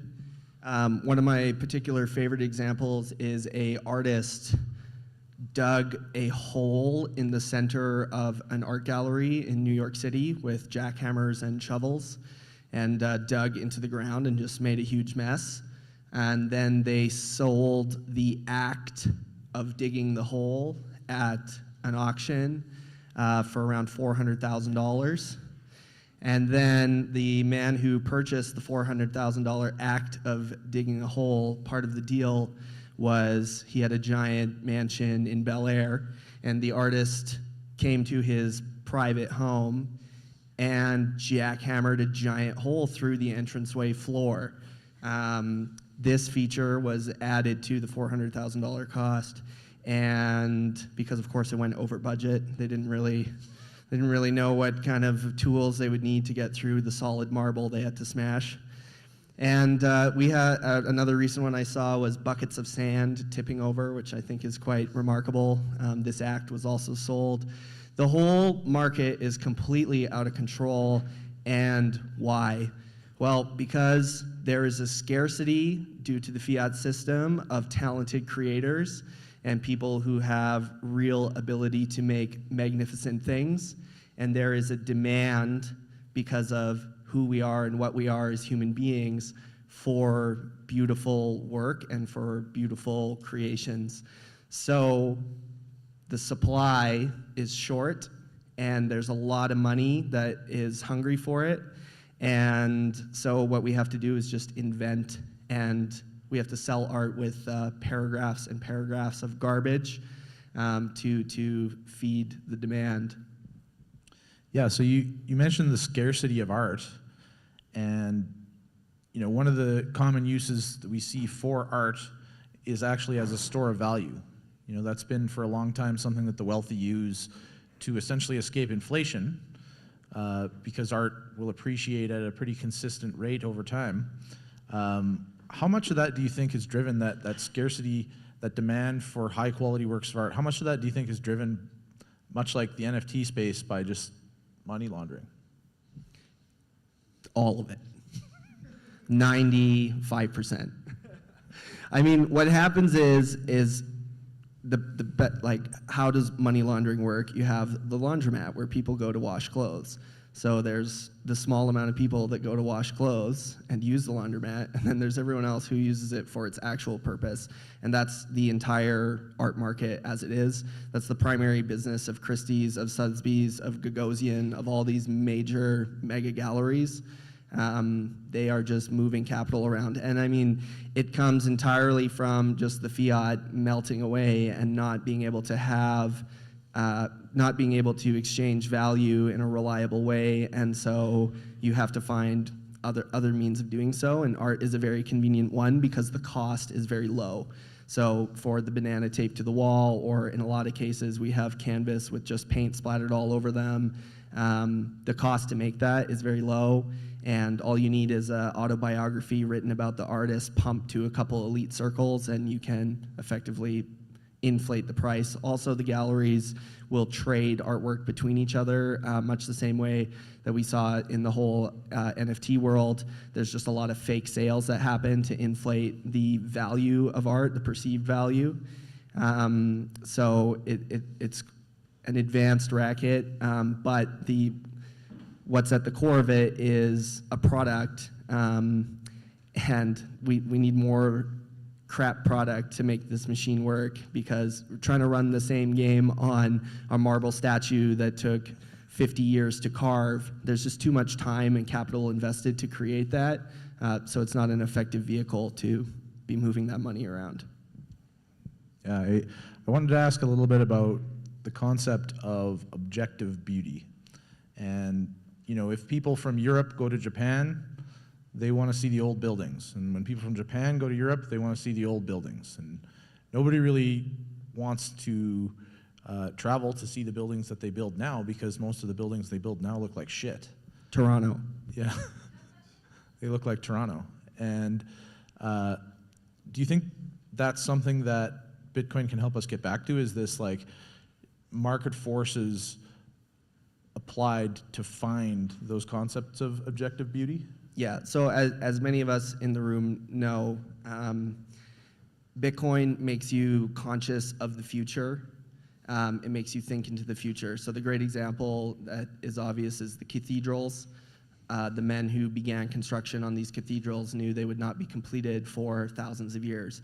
I believe Notre Dame, the official record is 900 years that it took to make, so that's generation over generation over generation.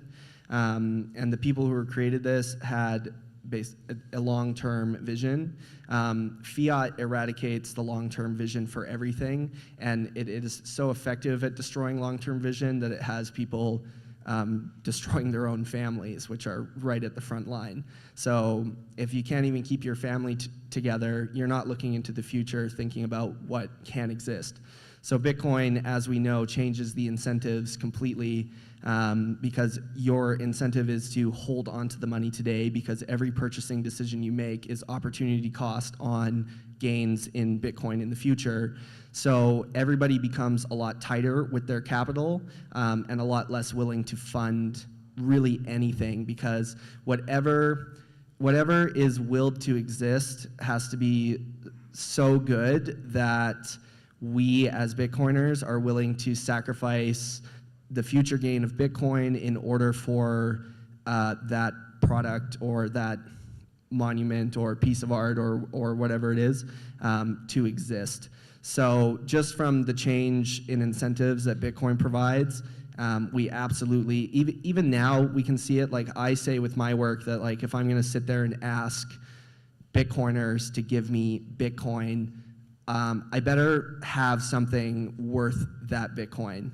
Like Bitcoiners are the hardest people on earth to sell, so just naturally right away there, you have to put the time and energy into creating something of value. And I think it all just comes down to the amount of time you're willing to put into a product. We all know how cutting corners can change the outcome of anything, and the same applies to art. And yeah, although currently, because fiat has cheapened everything, the entire space and community, and because of what we see from the auction houses and all this crap creation that's out there, the entire industry has lost its respect. And I think Bitcoin will help artists regain sort of their role as the designers of civilization and the aesthetics of civilization. I think what fiat has done has kind of just made all the useless people, because the cost of entry appears so low from all the just white canvases selling, that a lot of people who are just not good at anything else decide to become artists and then try to peddle their work. And the stage of mastering a trade and mastering a skill is completely overlooked. Yeah, so we mentioned just a little bit about NFTs here. I would say that NFTs are really an attempt to quantify that like extra subjective layer of beauty or value that art potentially has. And I think that like all this stuff that you're describing with the, you know, the hole that was dug and the line on the page, the blank canvas, all of that is taking advantage of that concept. You know, art is always going to be worth a different amount to different people, and that there is a concept underlying it all, I think, that we've discussed that I would call objective beauty. But then on top of that is each person's subjective interpretation of that. And I think that that subjective side has just kind of like taken over the whole conversation. So how do you think, like, does that, do you agree, does that apply to NFTs? Is that what we're seeing? I mean, what we're seeing with NFTs is the same community that built ICOs and built the whole infrastructure of cryptocurrency scamming that we're all well aware of, moving from taking advantage of giant corporations to include blockchain technology in their stacks. And instead of targeting corporations, unfortunately targeting artists and creators who are completely naive 99% of the time to the technology side of it and to really anything. I mean, most artists are just lost and tortured souls, and they're not really paying attention to what's going on with updates in programming. So I think what happened is just the actors who were successful with ICO scams needed a new mark, and artists were just the easiest one. And the pitch was, hey, be a part of something that's the future. And then scammers were able to piggyback off of established art brands and established creator brands to produce, market, and sell garbage to naive speculators and investors. Yeah, and I think one way that the NFT community fails is this idea that you can somehow create a link between a digital piece of art and a digital signature. And I think it'd be great, like, can you talk a little bit about like the, I think we were originally calling them PNFTs, but now the laser boards? Yeah, I was calling them that, and then people thought I was making NFTs. Yeah. I got my banking canceled, which was great, so I had to go through that experience. But I mean, the whole, the digital signature is an interesting idea because it's like any kind of verification and authenticity that can go into a product that is easily replicatable is important. But I think with NFTs just really kind of took that opening, that desire that artists have and the desire that buyers of art have to ensure that the work is authenticated, and just kind of preyed on that. I mean, the issue always comes down to how is the signature attached to the physical piece. And then I think that's why it obviously jumped to JPEGs, because now the JPEGs are digital. We can attach the signature to the digital work, but it's just you're still you can just copy and save it. Like there's no logic to it really at all, other than people who are just naive and kind of buying the story of that we're moving to the future, and that kind of believe all. I mean, most of these things are built on crypto platforms that are already complete and obvious, well-known scams. And then this is just the second layer on that. So, yeah, I think that makes sense. I think part of the issue with the NFT space in general is that they've really. Sorry, just one sec. I'm going to skip that question. So let's let's talk about the Renaissance again, I guess. That Yeah, we don't want to give NFT people too much praise. On the technological side, they're scammers, and on the artistry side, they're naive.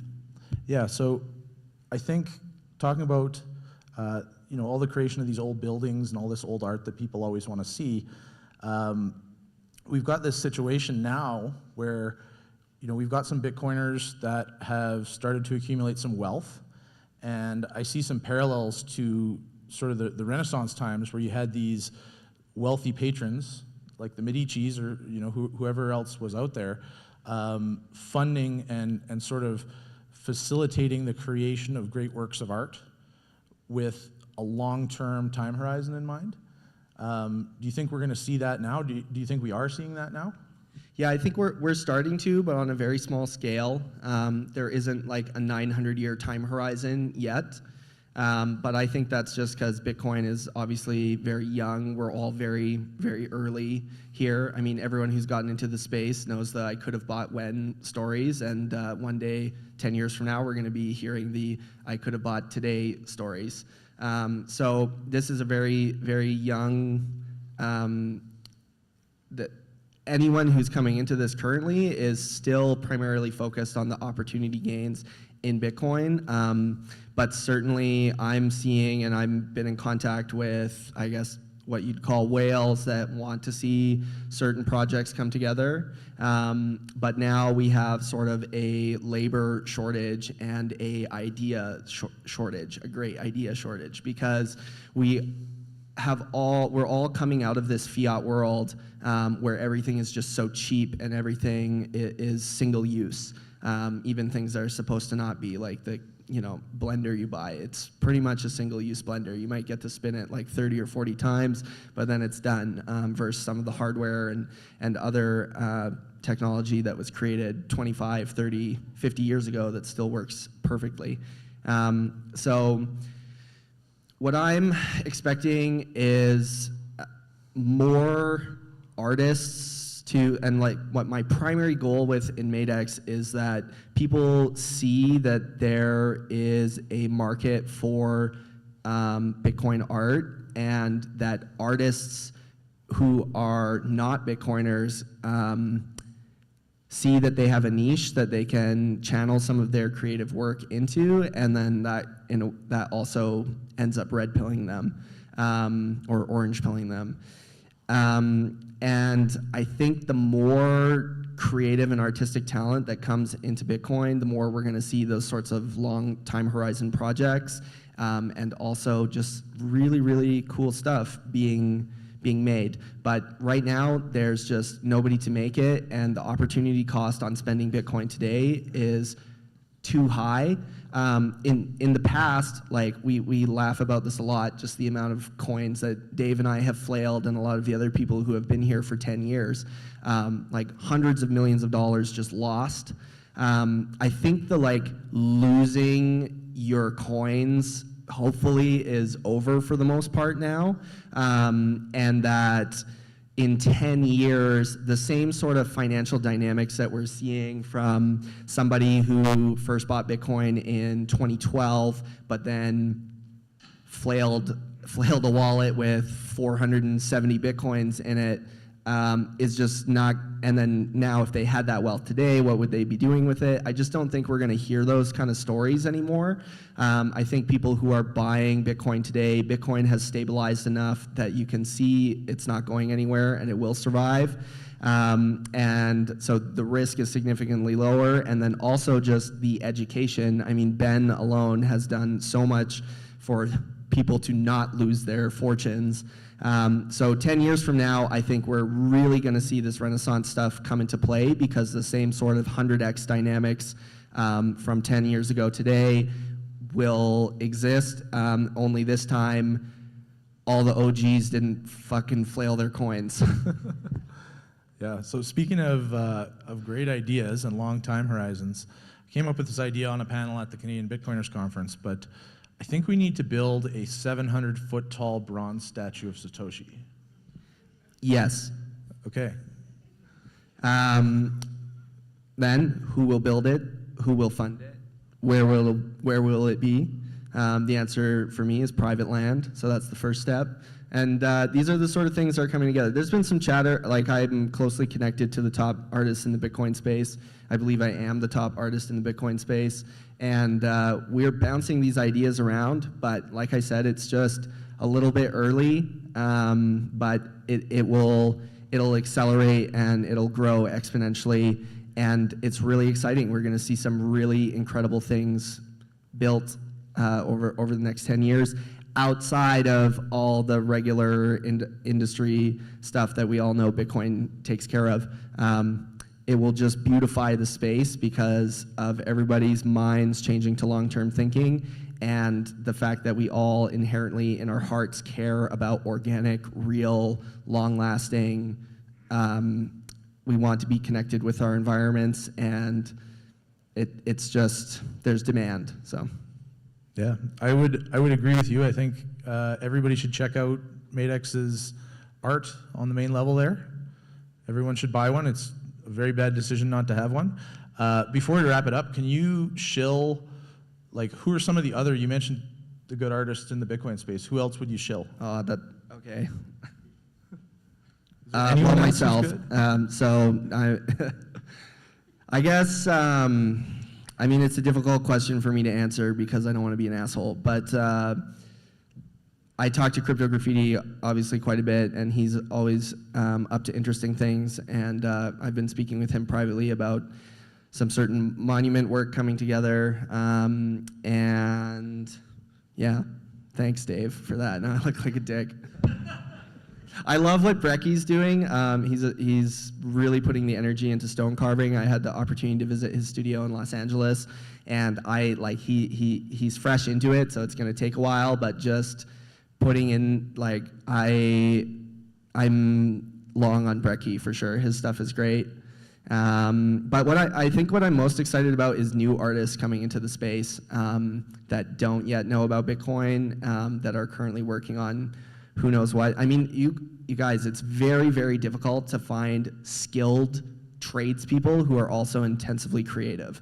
There is just, the fiat world does not have any demand for this. The demand is for investment bankers. It's not for people who can illustrate by hand whatever they can see in their mind. It's not for people who can carve out of stone whatever they see in their mind.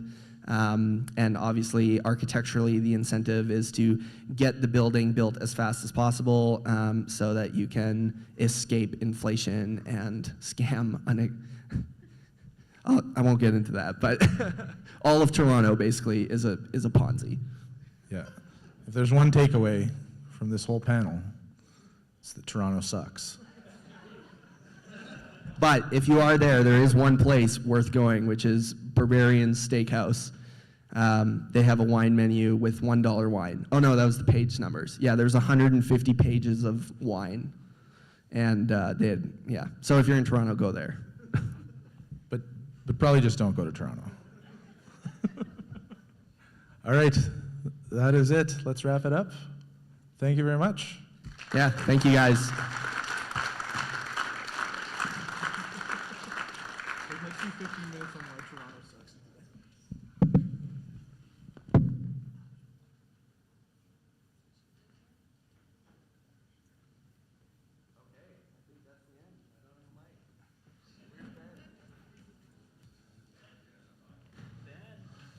Yeah.